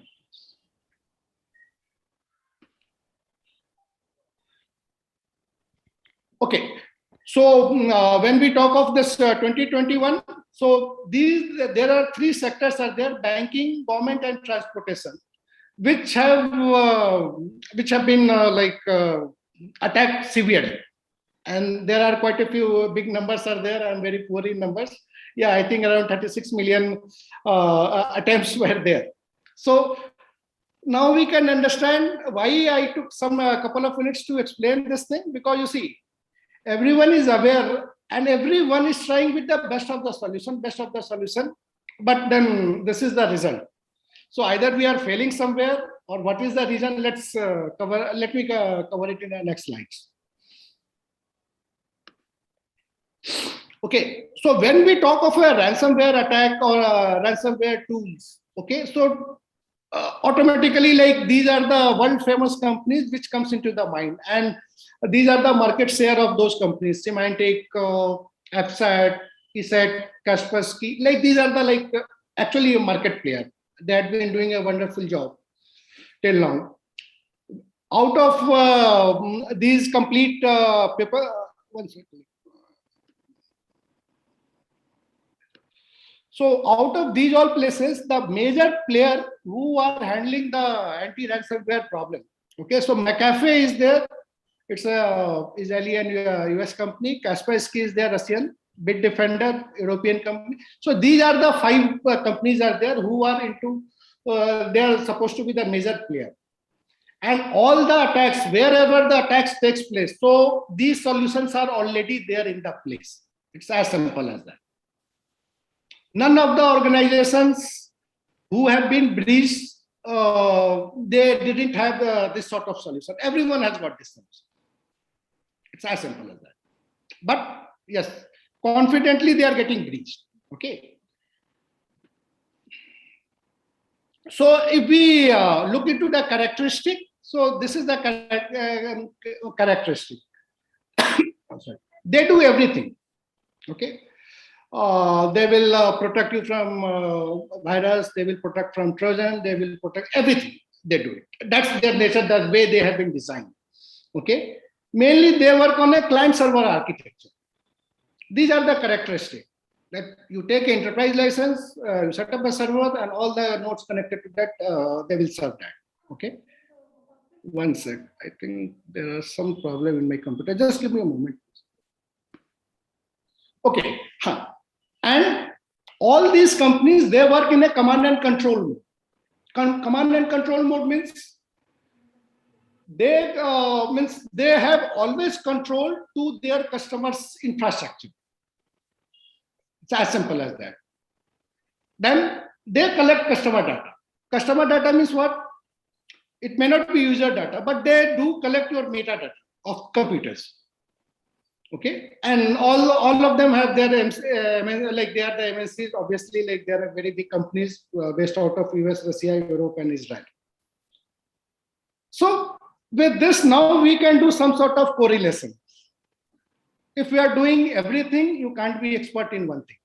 What we try to do, because my like our background is from the offensive side or say hacking side, and it's a normal practice. You can be like jack of all, but if you are not master of one, then there is a problem, right? Because the guys who are behind that, okay, they know what it is and what has to be done. So what we observed that this is the actual problem. If we can address this particular like traits, or like if we can do some sort of reverse engineering on that, and we thought that let's try that. How does it shapes up? I'll come to that later on when I explain my product. Okay, now come to the challenges in the current ecosystem. When I say ecosystem, so everyone gets involved, all the relevant stakeholders get involved, be it a corporate, be it a developer, be it a normal user, business user. So when we think from the corporate side, okay, so we have got some sort of like some sort of what do you say, like false feeling, or like some sort of like feeling that I should not say false, but yeah, feeling that if it's a big company, I won't name any big companies, like whatever I mentioned in my previous slide. So if the company is offering product or services from those companies, then product would be good. If the solution has been, say, vetted or approved by Gartners of the world, or say Science of the world, or Foresters of the world, it's good. But mind it, all the attacks, wherever attacks have taken place, all the products and solutions have been vetted by Gartner and those stuffs. So that is the very wrong like conceptions, but like we have been having in our mind. Okay, FAGMA are best nowadays. There is a very interesting acronym, FAGMA. FAGMA is a full form of like Facebook, Apple, Google, Microsoft, and Amazon. So if anything is coming out of these 4 or 5 companies, they are the best. Cloud is a solution to everything. Okay. And anti-malware or antiviruses are already available free. You do a simple Google, you will get thousands of options available, and you don't need to spend even a single money. Why to pay for that? Then IT security or say cyber security is a responsibility of your say security team or say like IT team. And the biggest problem is that we have a backup. If something happens, we will restore the backup. So this is the current challenges in the ecosystem. When we come from the development side, I think this is more important from the FDP for this particular session, because I'm sure like quite a few like you people are teaching to all the students. So as a developer, at once upon a time, we used to think, yeah, why to reinvent the wheel? The codes are already available at GitHub. Let's pick it up, do a simple tweaking, and means we are good to go. Then why to spend on the license when the license cracks are easily available in Google? From the say CIO or CTO perspective, they say that 60-40 software asset management, that okay, fine, we will have 60% of the license, 40% will manage like that. So, and normal user. So normal user's mindset, like here the psychology of security comes into the picture. It will say that fear, greed, and lust, basically. So these 3 points are there. These are not technical, but since it comes as an intrinsic value as for a human being. So these guys, they will try to, they actually exploit only these 3 components. I'll tell you that where is the problem in my next slides. But yes, this is the current challenge. Currently, like everyone is facing, wherever we go, we get to see like these all points. So now let's come back to the like slightly off the topic. It has got nothing to do with the computer security, but the human security, psychology of the security. Okay, so it's proven by nature we are cognitive miser. Mind seek to avoid spending on the cognitive efforts. It's a very important point. I'm trying to make it. Okay. So the moment we see that, okay, fine, the same thing has to be done in a continuous way or repetitive way, so then the concentration goes off. It's as simple as that. What happens because of this? People tend to believe that now, like we are trying to map towards the cyber part, that they are less vulnerable to the risk than others. This thing automatically comes in our mind. Okay.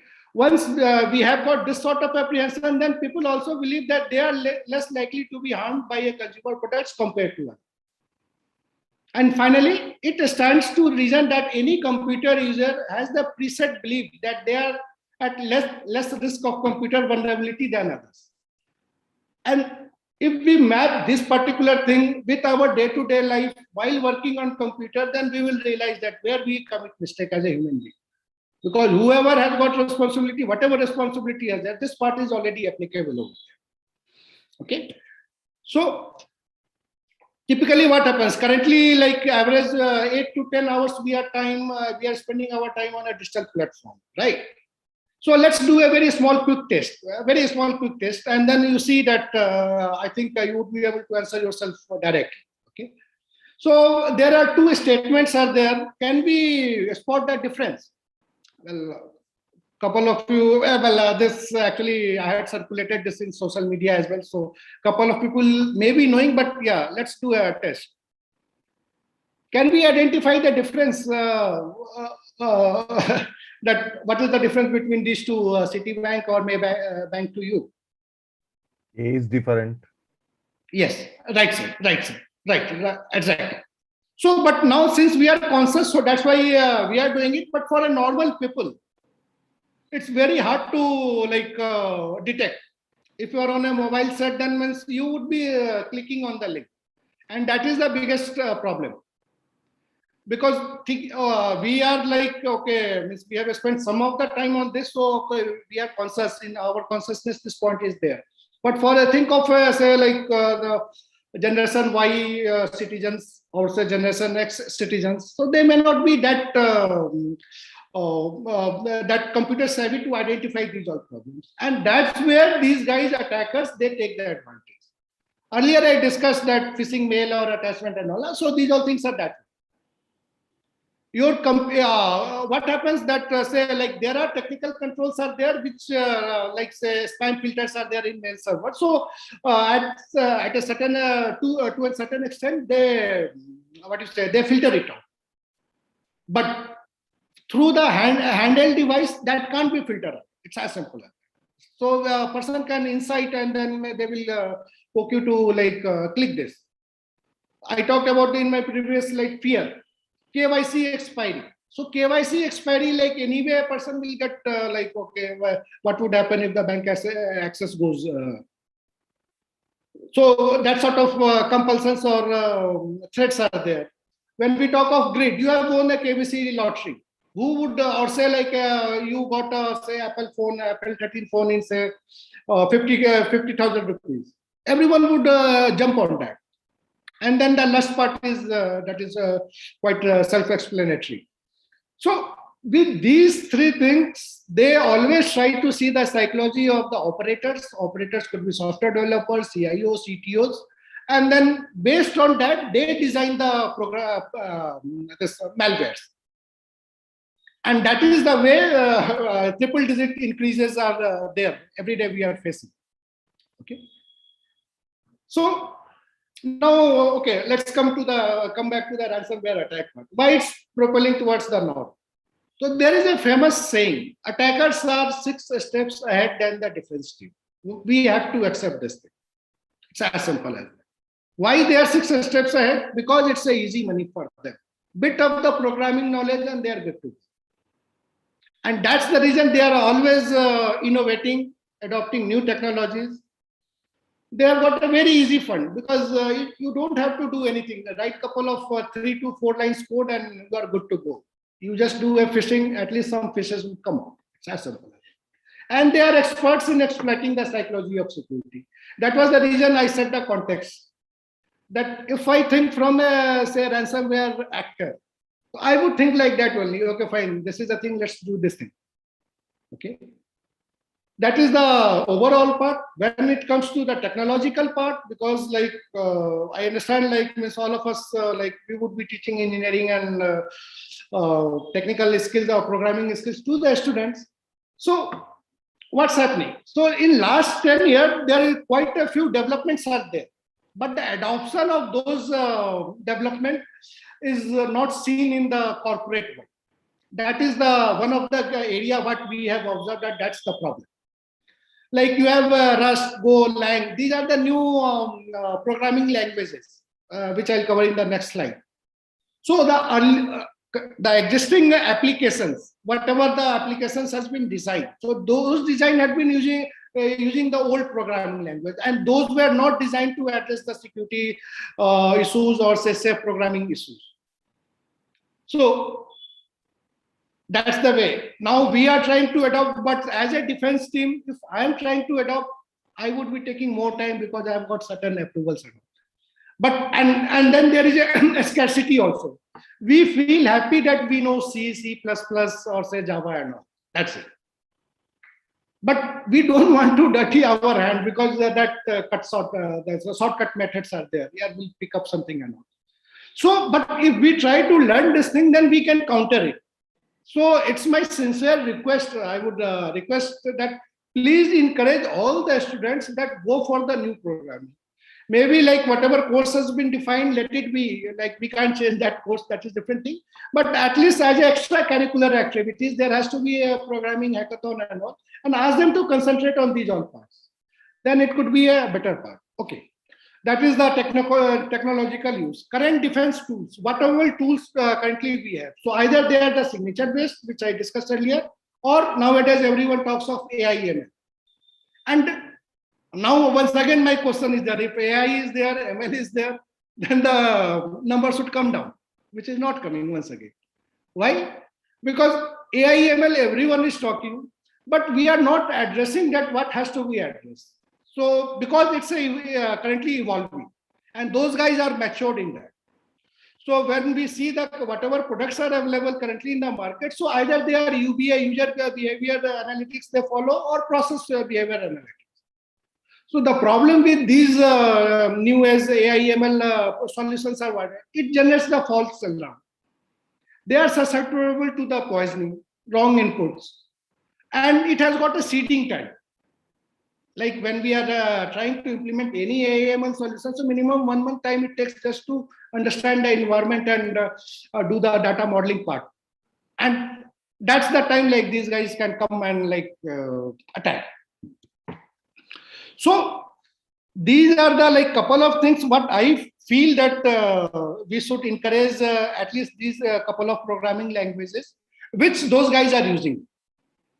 D-Lang, so it's an advanced version of the C, C++, and I'm sure like you people might be aware of that. Everyone is, everything nowadays is hanging on the Google, and I'm dead against Google. It's as simple as that.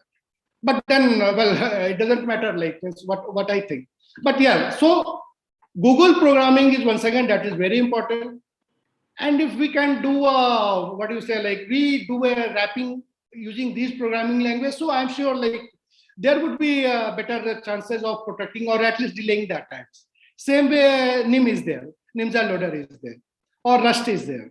So it's just a like idea or suggestion that if we can use this sort of programming languages, and if we put the seed at this stage only, that was C, C++ and all, whatever you learned, ideally you should learn from school days and all, if you are an engineering student. And after that, let's dirty the hands on these all things. And the problem is that all the enterprise applications, current existing network appliance, firewalls, antivirus, malware, they are using the legacy programming language. That's why Cisco's of the world are failing. It's as simple as that. When it comes to security, Cisco is very good in say networking, but when it's security, it fails. Microsoft is very good in the OS, but you know this Microsoft team got breached. If you send an email through Outlook, malicious email, it will block by default. They are so advanced. But if you are using the same attachment in Microsoft Teams, it won't block. So see, that's the way like we dig out the vulnerabilities and we try to exploit that. This is a very recent, I think yesterday or 2 days back incident, that the files, malicious files, which get blocked by the, say, Microsoft OS, and Microsoft team is Microsoft product only. It's as simple as that. So we are confident, no, we are using Microsoft, so everything is fine. But actually that is not the case. And that is the reason. Okay. So they need to revamp their, say, architecture. And it takes some time. It would take some time and a good amount of investment so that they could be at par of that. Okay. Now come on the existing tools, once again, continuing to that, why it's failing. So as I said that every 11 seconds or 12 seconds, like one new malware gets released. Whatever existing control you have put in your system. So if it's a signature based, most of the places, I think 85% of the cases is still signature based tools are there. And we keep on renewing the AMCs and all. So let's understand that how does this malware work? So what happens that new malwares are already encrypted first. So if the malwares are encrypted, so your existing signature-based solution won't detect it. It's as simple as that. A scanning of malware through antivirus tool before injecting allows them to penetrate. So what they do, they will already scan the new code on the, say, Virus Total and similar type of website. So there what happens, they know that, okay, fine, this is proof, it hasn't detected. If it hasn't detected, then it will go inside it. Okay. When we are talking of signature based solutions, so what happens, the database gets incrementally on a daily basis. Rather, like every 5 minutes, it pushes the new signature. So what would happen at one point of time, your signature file becomes huge. It impacts your computer. Like it will be eating your processors or memories. So to circumvent it, what those OEMs do, they delete, say, like last 6 months, beyond the 6 month signature file, they delete. And the attacker, what does it? The moment you delete it, the same way, they don't have to do anything. They will just customize the code and then once again launch. And for this, even human efforts are not required. Quite a few bots are there, they're able to do it. So, and that is the way, like, that keeps on going further. Malware authors have reacted to this by releasing the older, that's what I said, that older viruses, they will release it once again. Carelessness towards the non-critical system. Once again, that is the very important part. Say a print server, or say the system which is kept at reception, or say in a pantry. They don't even look into that, whether those things are getting patches or updated or not. And that is the easiest way to come inside that. We try to get into the big of OT networks, SCADA networks. So that is, for us, that's a very easy thing. Attendance system, no one even look into that. So we need to get over with those carelessness towards the non-critical systems, okay? And another problem is that we do the testing, say VA or PT, whatever penetration testing or vulnerability assessment. So what we do it in a lab or simulated environment. That is the biggest problem. Because these viruses are designed in such a way, the moment that they detect that we are going to get tested in a containerized environment or say virtual environment, they won't even trigger.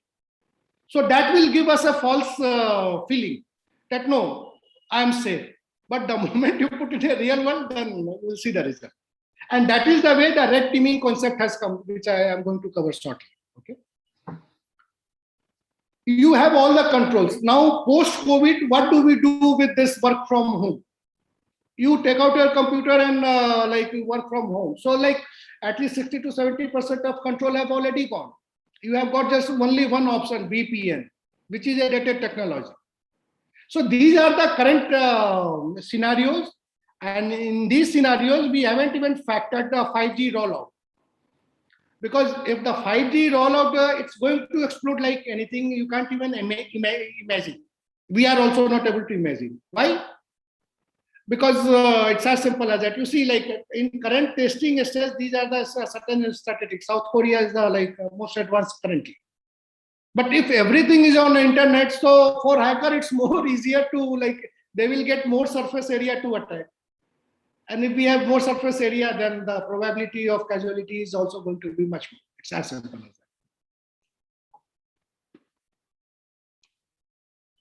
So, coming forward, impending ransomware in coming 2-3 years, what all the scenarios are going to be there? Well, I had created this slide slightly, I think, a couple of months back, but I'll relate it. Cryptojacking is going to be the biggest issue, and I'm sure nowadays you people must have heard that from the wallet, say 30 or 40 BTCs have been taken out, or say Ethereum. In fact, every day you are getting this sort of news, and that's the cryptojack. We are not able to contain it. Forget about recovery part. Okay. Everyone is talking of IoTs, industrial IoTs, or say health-related IoTs, or say in Medicare. Very recently, I think 2 to 3 weeks back, we got a case in Brussels. One hospital they had hijacked, and the guy was under the MRI system, and then he died. Actually, that was the first casualty of through cyber attack on the healthcare sector. We are going to have a smart cities, mass rapid transport system. So everything is going to get hijacked. It's as simple as that. Why? Because it's a sensor-based one. IoTs are there. There is no standard currently defined anywhere in the globe what sort of protocol should be used for IoTs or IoTs. So whatever you want to make, and basically it runs on ARM, Linux, those sort of variants.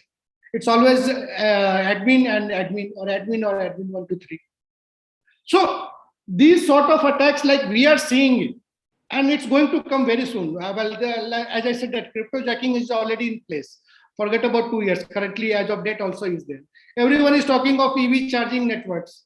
Just think of that. If we can fluctuate the voltage, then the grid can fail. It's as simple as that. And it has got no rocket science. It's just a protocol, no fuzzing. Destroying the best use case, what I feel is that the sensor-based agro nowadays, like even agriculture has also gone on the IoT part, right? So it will sense whether the fruit has, or say the cultivate has ripened or not. But if we can disable it or break it, then what happens? You can't even recover it, because to replace it itself, it will take some time. So now coming back to that, after this much of the context, what we have designed, I'll just try to explain it in a bit. So the main problem is in this red box, that organizations are not able to protect their data exfiltration. Exfiltration is the important part of it. Because once your data is out, you can't change your date of birth, or say PAN number, this date of birth and other PIIs. It's as simple as that. That is the biggest problem. What do we do? In spite of having best of the traditional OEM solutions, anti-ransomware tools, anti-APT tools in the systems and network. So as I explained earlier, because they work on the mainly on the signature based only. And all the hackers are aware of this mechanism, they always ensure to kill or bypass the installed solution before launching their attacks by customizing their code of the ransomware, be it evasion technique or whatever techniques are there. By the time they detect it, so typically it's a 5 to 6 days time, and by the time the damage has already been done. People do talk, there is quite a few buzzwords are there, zero-day attack or zero-day stuff. If that is the case, Pegasus would have taken place. So there is no concept of zero-day. That is the actual scenario. It's as simple as that. We had worked on Pegasus as well. I'll cover later. So what we have developed, basically we have said AR quantum, like we had been influenced with the word quantum. Well, it's not been fully implemented, but yes, we do inspire to bring those parts also once it's readily available for the corporate use. Currently, it's for the R&D purpose only. So we have already filed a patent for that, hope to get the patent. And for the commercial use, like it's a GDPR compliant application.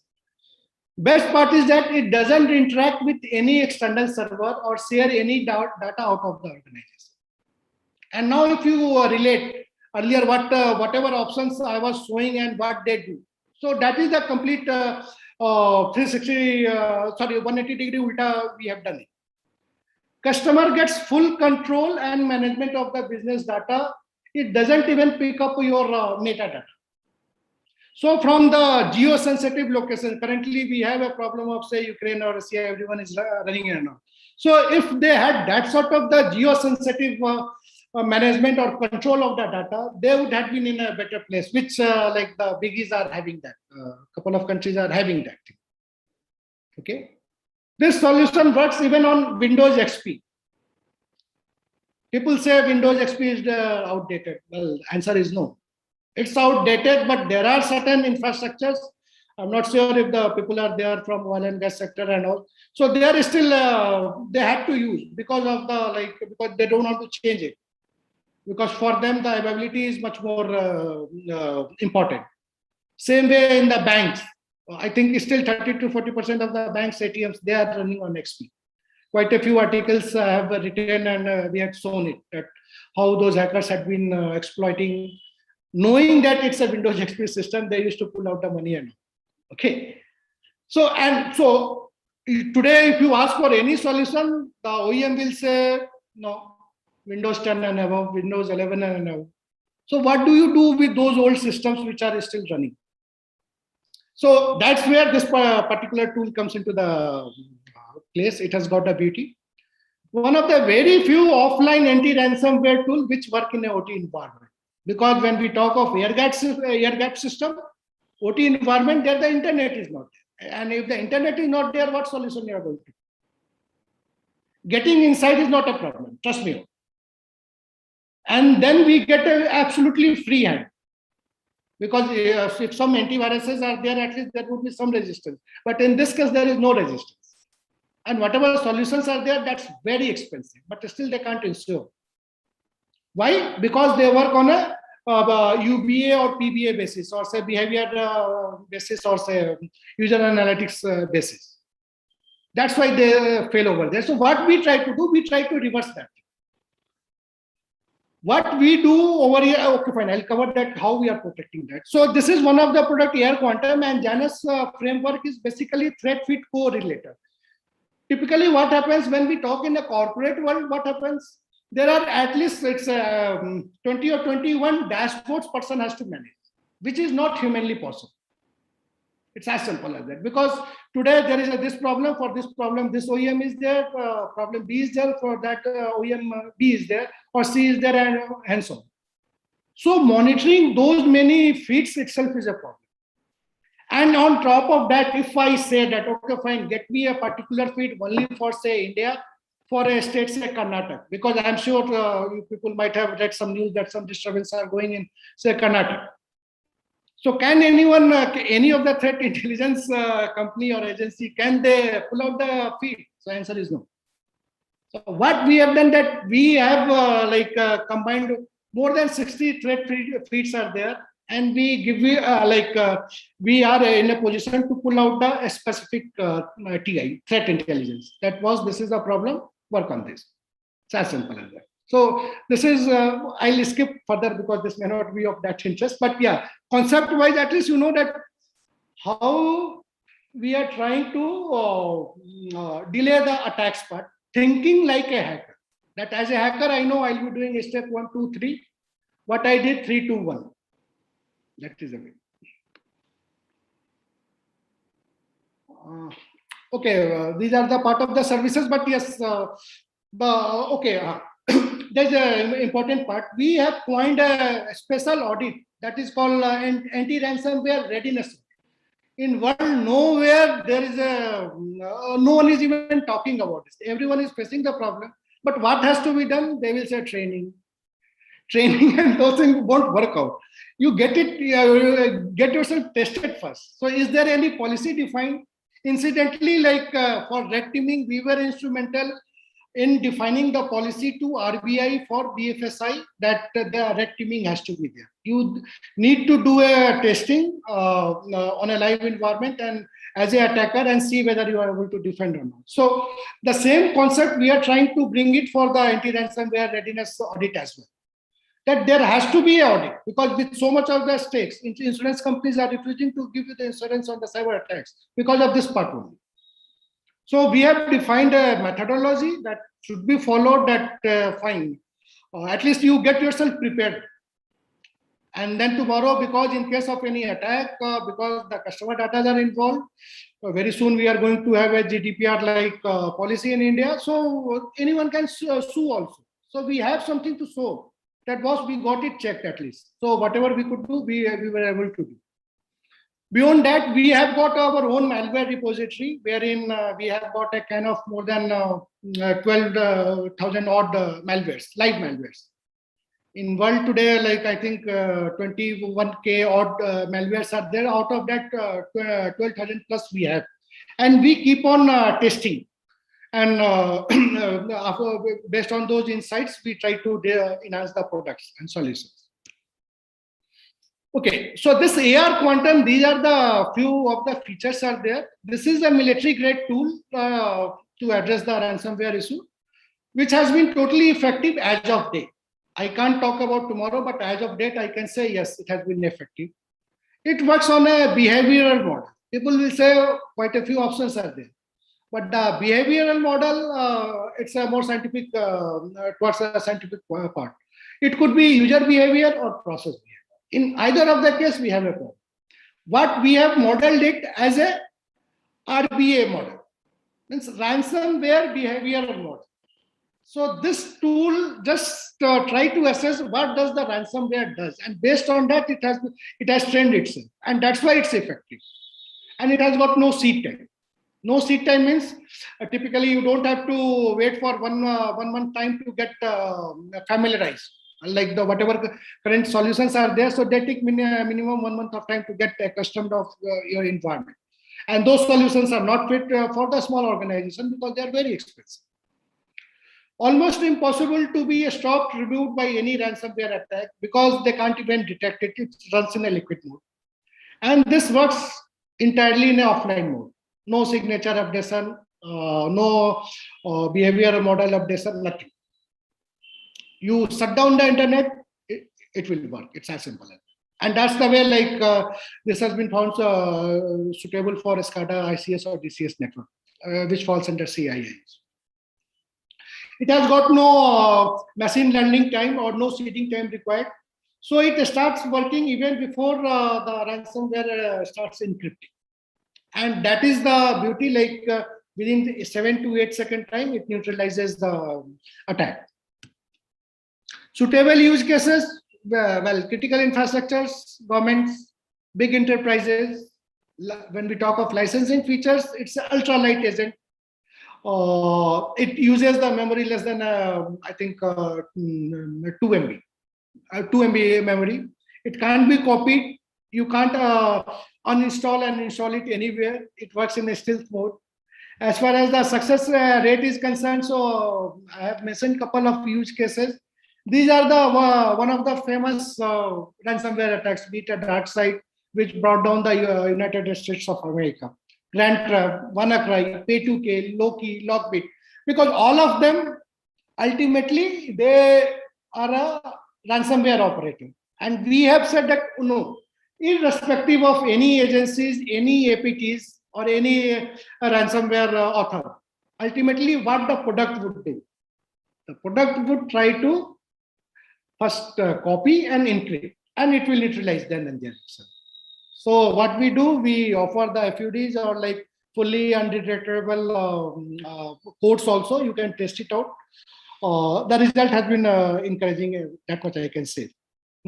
And most of the famous OEMs fail to detect and neutralize the above named ransomware attacks. Once again, I am repeating it. Because if they were successful, that side attack would not have taken place. CSAI attacks would not have taken place. JBS, Meet, Sony, you name the any organization, that would not have taken. I'll show a small demo. Yeah, let me quickly finish the slides. This is the technical architecture. I'm not sure like how many of you would be interested to know, but I can share it. I think you may have some problem in reading it, but yes, the way we have designed it, it's something like this. Okay. Okay. So I have covered at least this part. If you want, I can show you a demo, And after demo, like I can run through a use case of dark side, which is that US colonial pipeline attack, that how that attack was taken place and what all we did the reverse engineering, how did we identify, what was the file name, what was the signature file name. So these all things I can explain if interested. Yes, sir. We would like to see, sir. Okay, fine. So give me a moment. Let me run a demo. I do, while I open this, I do hope it made some sense, or like, I would love to hear the feedback, whatever I explained till now, or like if there is any shortcomings also that we can take up in a Q&A session. One second.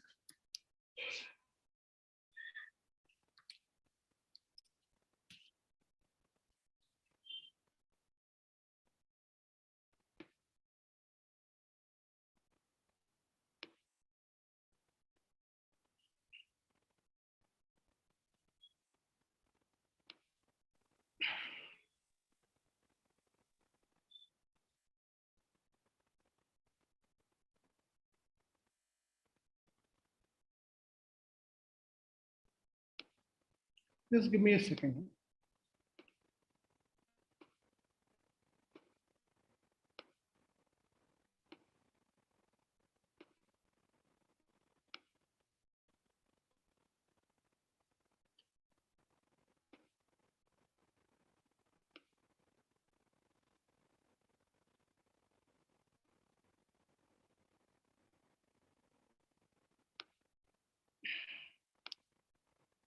Is my screen visible now? Hello? Yes, sir. Sir, yes, Fine, sir, your screen perfect. is visible. Yeah, perfect. If you can zoom in a little. Yeah. I would. So right now I'll be demonstrating three small video of 30 seconds, or one clip would be of 1 minute 30 seconds. That will give you a complete idea that how does the attack take place and then what it does. Just hold on a moment.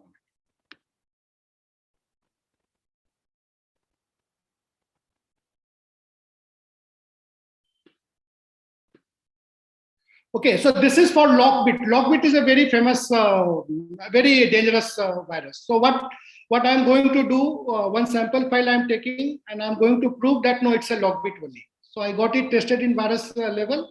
You can see it over there. This talks of Lockbit. Very dangerous antivirus.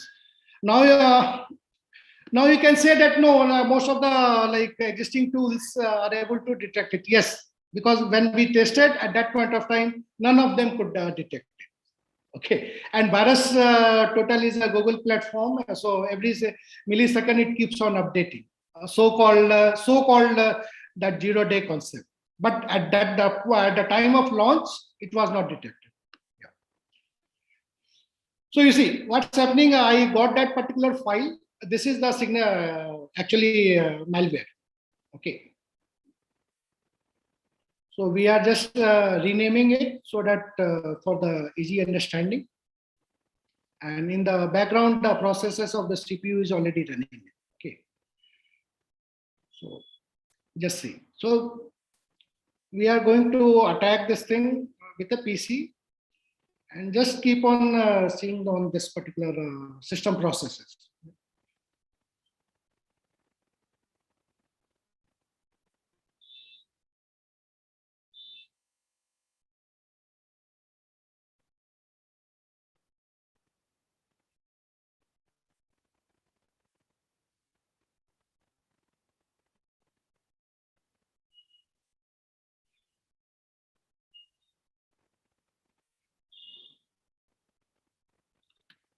So you see, it detected that anti-ransomware has detected access to the honey folder by process. So this is the signature file what we try to do.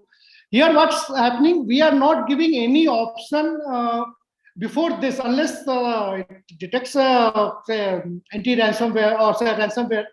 User is not aware. It will just ask that what to do, stop or not. So that the user involvement psychology of security once again. User himself, they are saying that no, they have been attacked and they are a part of this particular exercise to dodge the problem.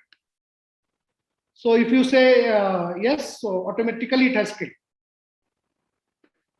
Okay, same way. One sec. This is the problem with the YouTube. Like it shows something which. Phobos. Sorry, I'll show you this one, a snatch one, which I just talked that which had crippled medical infrastructure, hospital. This is a very deadly currently which is going on. Okay, so look at that, how it's detecting and neutralizing. Still, there is no solution to this attack on this one. This one is the latest one. If you can do a bit of the googling, you would know that what does this particular, how dangerous this particular anti-ransomware is there. So once again, the process is same. We have got a sample, a snatch. We will try to validate and show and prove it that no, it's a snatch only. Okay, and it's not any other particular ransomware. You can test it in a couple of other places as well.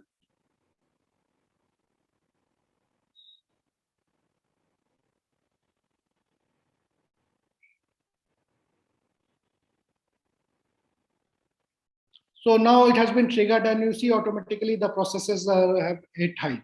And how fast it has detected, you see. Less than a 3 second, it detected and neutralized. So same way, even logbit is there.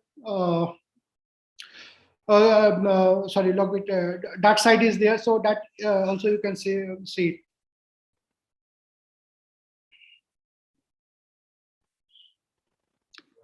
This one we had already seen it. So.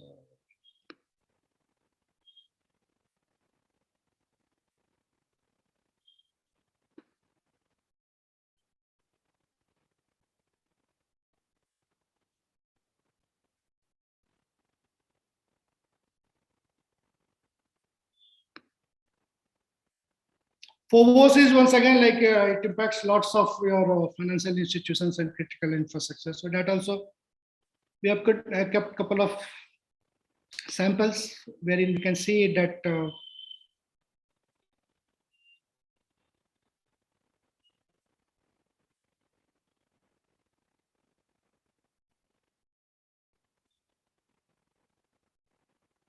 so in fact, you see, if you notice here what I wanted to show, it has bypassed the administrative access as well. If you see it one second, just keep an eye, okay?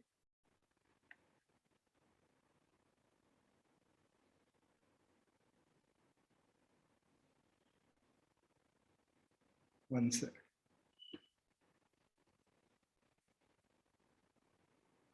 You see, we could run it as a EXE in spite of having other antivirus or anti-ransomware tool in the place.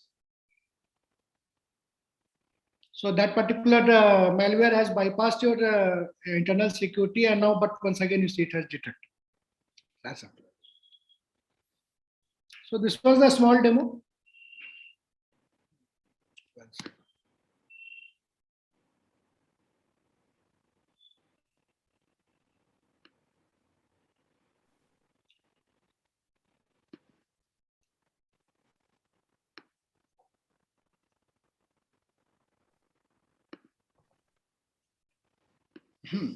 And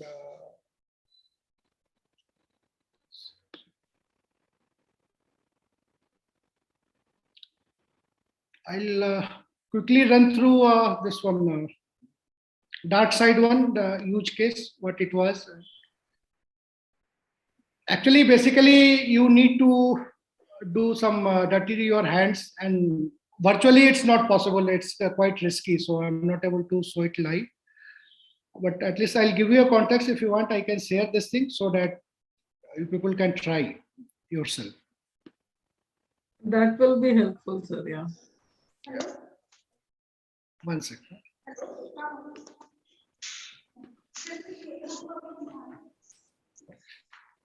Is my file visible?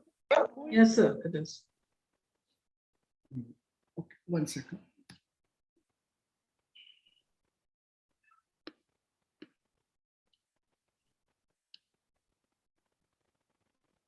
So this dark side is a very famous ransomware attack, like whole world had got second. This one, like when this attack took place in US colonial pipeline. It was from 7th of March, 7th of May to 11th of May. And that was in US. If we map it with the Indian time, so we were able to work and neutralize it on 13th of May itself. Okay.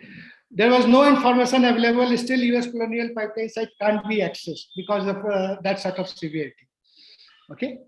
So, yeah. So, this was from Revil group. Revil is the operator, like Lockbit and other stuff. So, Revil group was there. Currently, people say that Revil group has been arrested, but well, we never know. They can come back any point of time. So, you see, we had collected this particular sample, what I showed you on demo on 15th of, for the demo purpose, for documentation purpose, we did it on 15th of May. So you can see what I was trying to show, that currently the whatever virus total was red. You see, none of the unfortunately quite a few, 37 live samples were there, and it was not detected by the antivirus engine at that point of time. And that was the biggest problem. We managed it after managed. So these are the actually signature files. If you can see, like these are the signature files. On the sample selection and initial analysis, so what we could identify, that file name was which was used was the flash update.exe. The size was this one, very small size. Okay, it was PEXE, whatever compression was used. So these are the technical parameters if you're interested. I don't want to read it out, but just to have a look at how does the analysis takes place. Once we decompile these all things, so what we observed, just see how, whatever I explained, you can see it over there. So the way they had designed this particular malware, it was anti-virtualization. That could not have been taken place in a virtualized environment. And the proofs are there inside there. The source codes were encrypted. So no way the existing controls could have detected. And it had a dynamic process calls and API UT. Okay. And you can see that how the call they were making it. So you see, like if you people are good at programming, you can see like these all the calls, the codes we have highlighted in yellow. Okay, so they were trying to make the call through this. Once the call was there, then preparation of the infection. So they had used this the file which is mentioned in the bold. This was a file name. And after that, when the file was sent to the say US colonial pipeline network, they started disabling certain of the services. And what they did, they disabled these all services. It's as simple as that. Okay. So backup, recycle, everything was disabled. So there was no point like you could not do anything else. Control service, you can see how that coding used to work and what code they had written. It's a very small piece of code. Delete service. So that's why I said that initially, if you recall, I said we have a backup. Backup won't do anything. The backup was disabled. It's as simple as that. Then what did they do? They elevated the privilege. Because they had attacked the system of the operator. They had attacked system of the operator. During the shift change time, it was around 3:30 or 4 a.m. in the morning US time. So at that point of time, those guys were careless. And then they escalated their privilege. So this was the command. Elevation administrator knew. You see how they made themselves as an admin, and it captured the tokens of the administrative program, and they use it for the privilege escalation. If you check the codes, you will see it over here. Then the shadow copy backup removal. So whatever snapshot, whatever they did after that, they just removed it. So no way you could go back to your system. It's as simple as that. That was like, once again, poor Microsoft. Okay. So this we have explained it that how they had bypassed. After extracting this command, it was understood that the code is obfuscated, and after the due obfuscation, the PowerShell command was used to delete the shadow values. You see how they had deleted this thing. And then the malicious file drop for persistence. You can see the one highlighted. So these were the malicious one. Service identification and deletions. So once they logged into the system through RDP, they observed that in that particular system, VSS was running. VSS typically it's your source code repository, like you try to manage the source code. SQL Server was there, SVC was there, Memtask, like these are processes and backup, and then Sophos was the, you see. Now you relate what I showed you earlier, right? Sophos was the antivirus agent over there. So if any of these services were identified as running, they were terminated. Nothing could be done. You see, these are the commands. Get all the drive information and their types or physical network. So with this, they could reach to their billing system of the US colonial pipeline. And that was the impact that they had disabled the billing system. Since they could not build it, they could not supply the gas.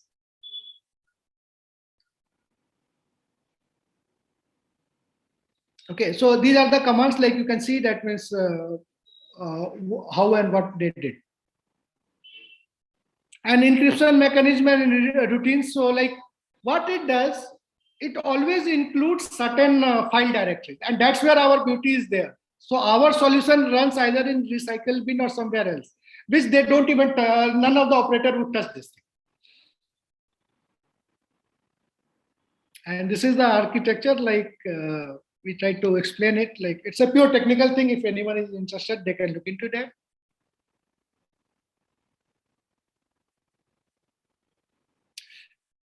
Once they were inside, so command and control. So they were communicating to these four places.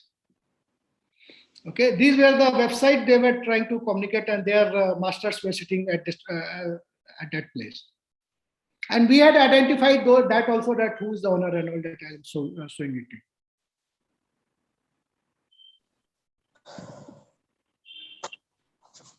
So you see, unique victim ID generated and communicating with the command and control. That also you can see, like we had already identified it. When you identify any attack, and also typically it's a practice by the government, like everyone is following, that it needs to be mapped with the Mitre attack. So that we did the Mitre attack mapping as well. Technique ID, what was the TTP, what was the PPT, which was adopted by these operators. How did they execute it? How the persistence took place? How the privilege escalation took place? How many times privilege escalation took place? What was the defense evasion? So those all things were like we had identified. And other thing, well, nowadays, now I think half of the things you may get it on internet as well, but these all things you may not got on the internet. It's still not in a public domain. So email address identified through which they had collected the ransomware was this particular email ID. What was the path? That also we have mentioned. What was the public IP they had used? So these were the two public IPs they had used. Who had issued the digital certificate? So we had identified the issuer address as well. Okay, this was in Manchester.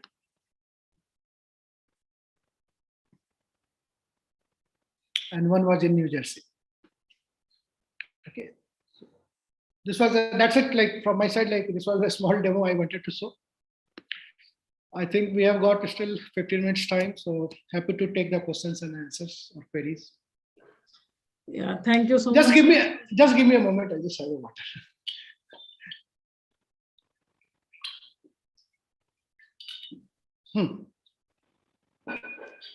Yeah, thank you so much, sir, for a wonderful and elaborative talk on ransomware, especially where you're discussing about all the things that your software AI Quantum can work. So the session is open for discussion and questions. In fact, if anyone has any question, please, you can raise hand or put your query. You can unmute yourself and put your question. Yeah, participants, the session is open for questions. Yeah, Mr. Samsher Bahadur, it was indeed amazing. Thank you, sir. Thank you very much. With your, the talk in complete explanation, explicitly, even physically, you have shown that how potent it could be. But my answer is the ransomware attack in India itself, as you have told yourself, that to what scale they are taking place, and not at present only banking sector and the personal accounts, MNC accounts are being hacked. And ransomware has been paid, and in cryptocurrency as well in India. So how do you see that you are going to now take on with your solution to solve these problems? And then beside these problems, then even our critical infrastructure is going to be now in par to the world infrastructure. As the colonial pipeline was hacked, and it was really for 6 to 7 days, rather it took near about 12 days to recover, and the supply of near about 5 to 7,000 kilometers, all gas stations were off. It was really catastrophic. So looking into this, how you would like to put up your solution to the Indian government patent, and how turnover of your company or listed, whatever little bit of, you can give the confidence to the entrepreneurs, and the product is amazing. So I would like to you elaborate on these things, that how you're going to look and give this solution to the Indian industries, MNCs in the government organizations. Right, sir. Wonderful question. Wonderful question, sir. This I love to answer. So yes, let me just go back a bit. The challenge was that it's not that this product we have developed today.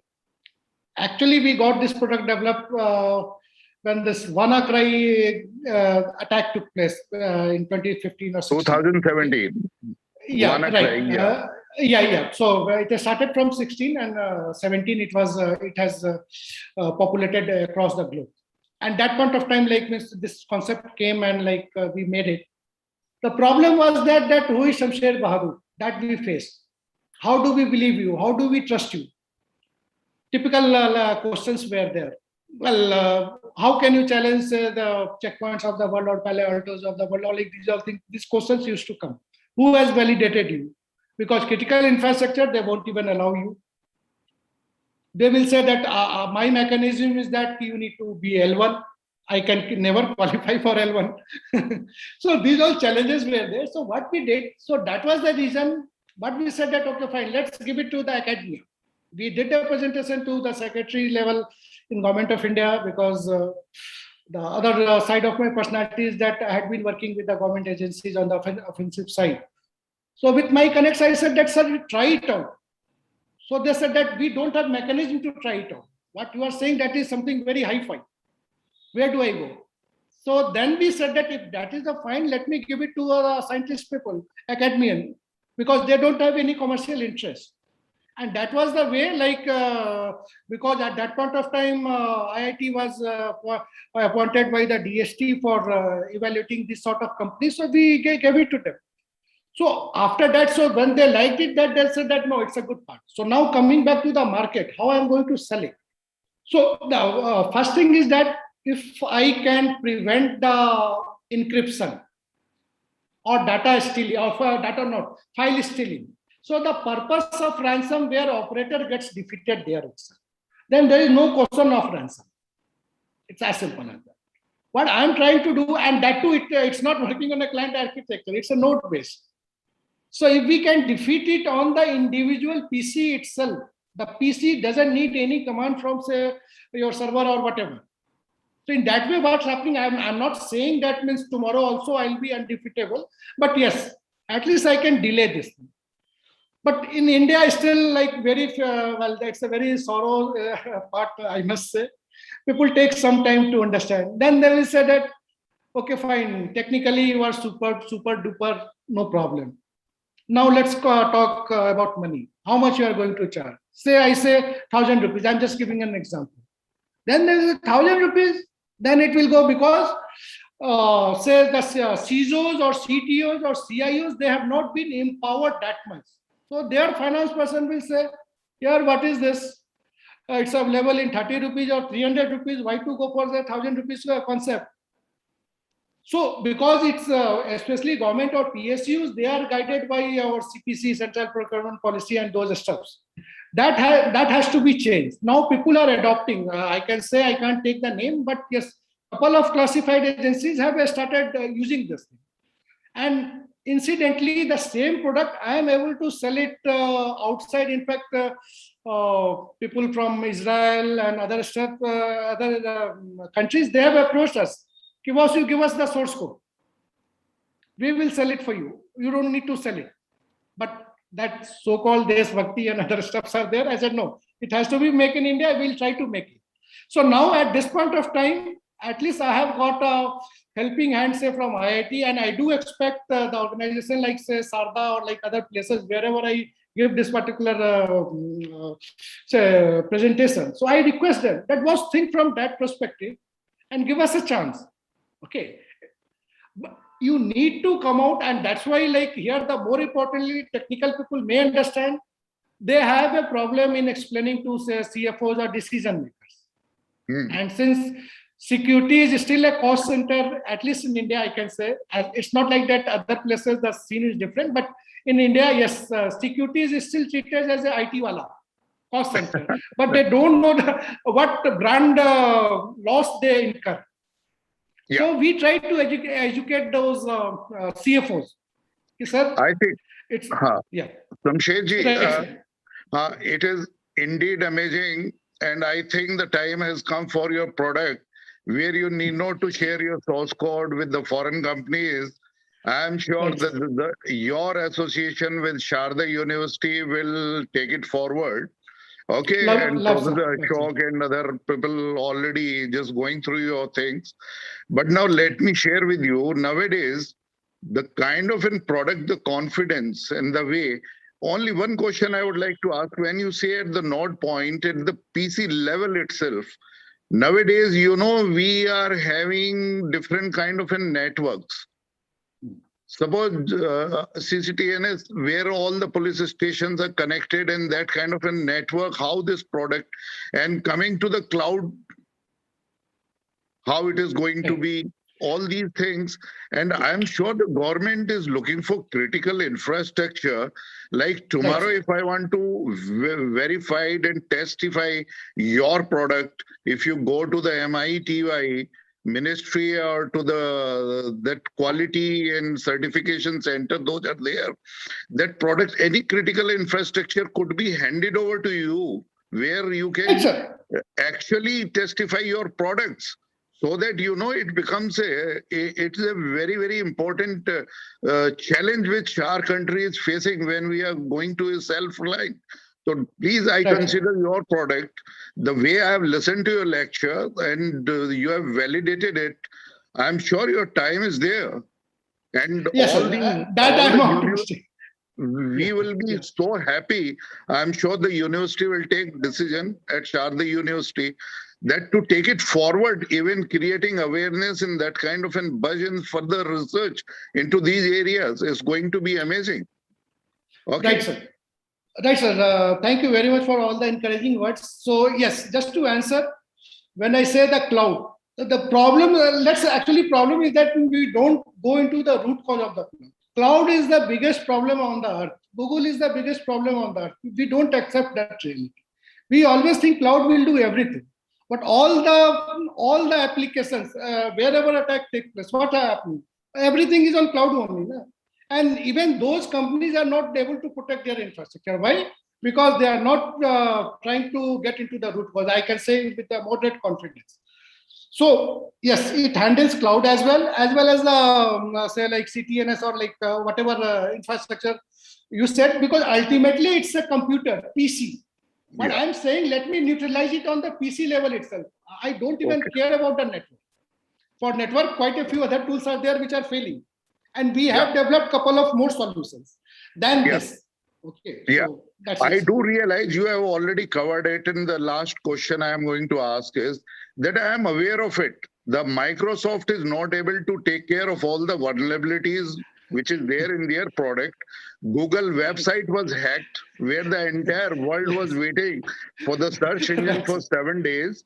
So all these companies which you have listed, they have got enormous, huge resources of money, but they were not able to stop that hacking and the ransomware. I am aware of it. So that's where I am talking about when you discuss the case study of that colonial pipeline, and so comprehensively you are covering with your solution. I am sure. Like, let's see how the association. Let's keep the fingers crossed. Goes with Good the look forward for your University. support, sir. And I am Yes, sir. We would look forward for that. I am really impressed. You know, I am also into this field from last 15 years, and I understand now seamless security scenario. Like people think we have got an IT department, we have got an IT officer. They don't understand nowadays the CISO, IT, and security, physical security, all these are becoming seamless. We have to have a comprehensive, integrated, and converged security forward. Thank you. Thank you. Yeah. Thank you, sir. Enlightened. Sir Shamsher, sir, there's one more question from Professor Srikanth. Would you like to take that question? Please. Happy to answer if I can. Professor Shamsher, I'm thankful for your talk, that it was really very interesting. I have a very simple question to you. That you are developing something which can protect my laptop or my PC from the ransomware attack. But you have rightly told that millions of malwares or ransomwares are written daily. So it means any of the antivirus or anti-malware software or any of the protected technique will not be able to save us anytime, because we are always working on the net, we are always connected on the net.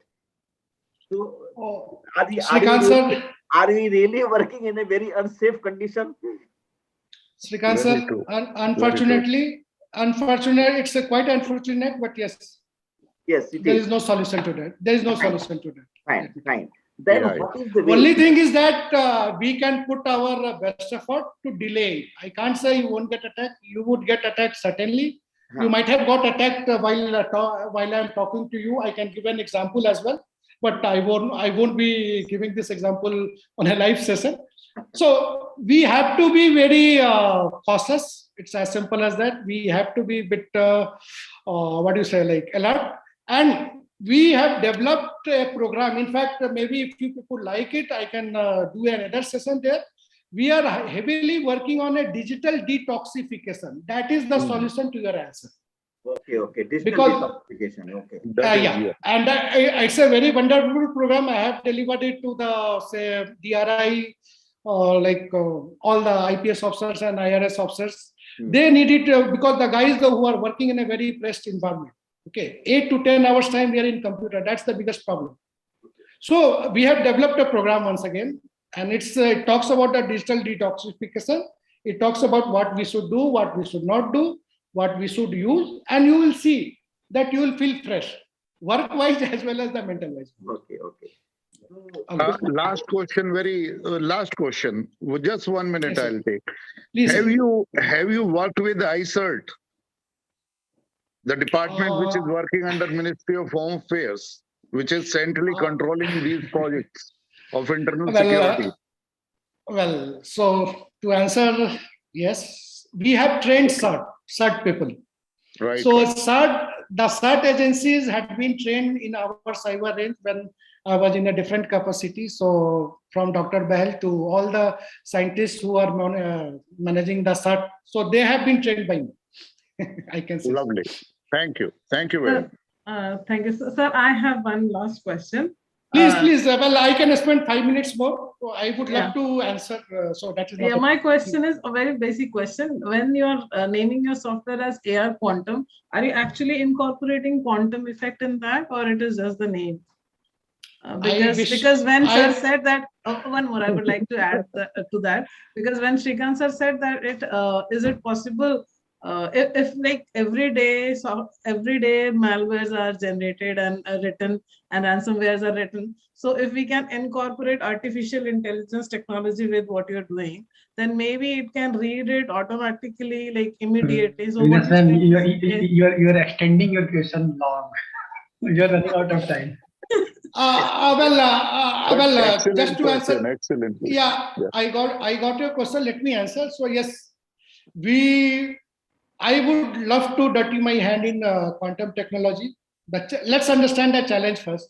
Quantum technology is not available currently. It's only restricted to for the R&D purpose at a selected place. Let me tell you very. To do these all things, you need to do certain R&Ds. We need to deploy some of the folks who can work day and night and all. And the concept what I have, they need to implement it. But where you are going to get the quantum part? Tell me. Right now, we are not even 1% of AI and ML. Forget about quantum. So yes, vision is there. If you want to work, I am happy to help. I have got quite a few things to unanswered to me itself because I don't have the resources. Well, I can share those things. But yes, quantum is always there in our mind, and that's why we had patented this for AR quantum. Down the line, everyone has to use this thing. But please don't expect computer will fetch you a coffee, which we do think, or AI will fetch me a cup of coffee through robotics. It won't be tasty. Thanks. Okay, that was a great closing remark. Thank you so much, sir. I have one more question coming from Porek. So if you allow 1 minute to Porek. So Porek, you can. Okay, thank you, Shar. I wanted to ask you if it is possible you share this PPT in WhatsApp, if it is possible, please. It is my question. Well, I'll share it with my ma'am. Probably she can circulate it. Okay, thank you, Shar. Okay, so thank you so much for your valuable time and sparing your valuable time for us. Thank you so much. It was a wonderful talk, and especially the question and answer session was in Shrikant. Thank you very much. Please. Yeah. Shrikant sir has to say something. Sir, in future we would like to contact you and have a detailed discussion how academia could be helpful to outside people who are developing the anti-ransomware software, and how their methodology, how their technique could be utilized or could be properly trained in academia. So for this purpose, we'd like to interact with you in future. With your permission. Anytime, sir. I'm happy to share. I have shared my thoughts in around 7 to 8 universities. I would love to, because you see, ultimately, my objective is very clear. We need good resources. We are ready to help them. Challenge with us is that we don't get the good resources. So why I stress here, because all of them are the FDPs are there. So maybe you can start inculcating in that way. The output would be good. I'm confident. Thank you very much. Thank you very much. Thanks, sir. Thank you very much. Sir. Thank you, sir. Thanks, thank you. Yeah. Once again, I thank all the participants for joining us for this session. And yeah, we will continue to have it tomorrow. So tomorrow we will be starting sharp at 10 a.m. Session number 4.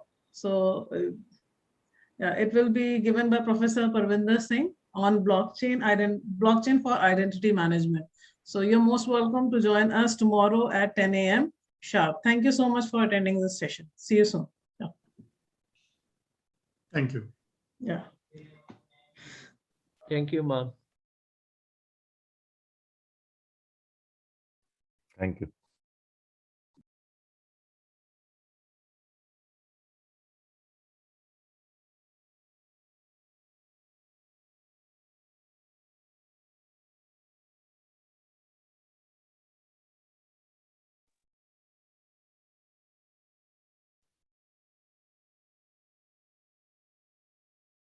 So dear participants, I'm ending this meeting. See you tomorrow.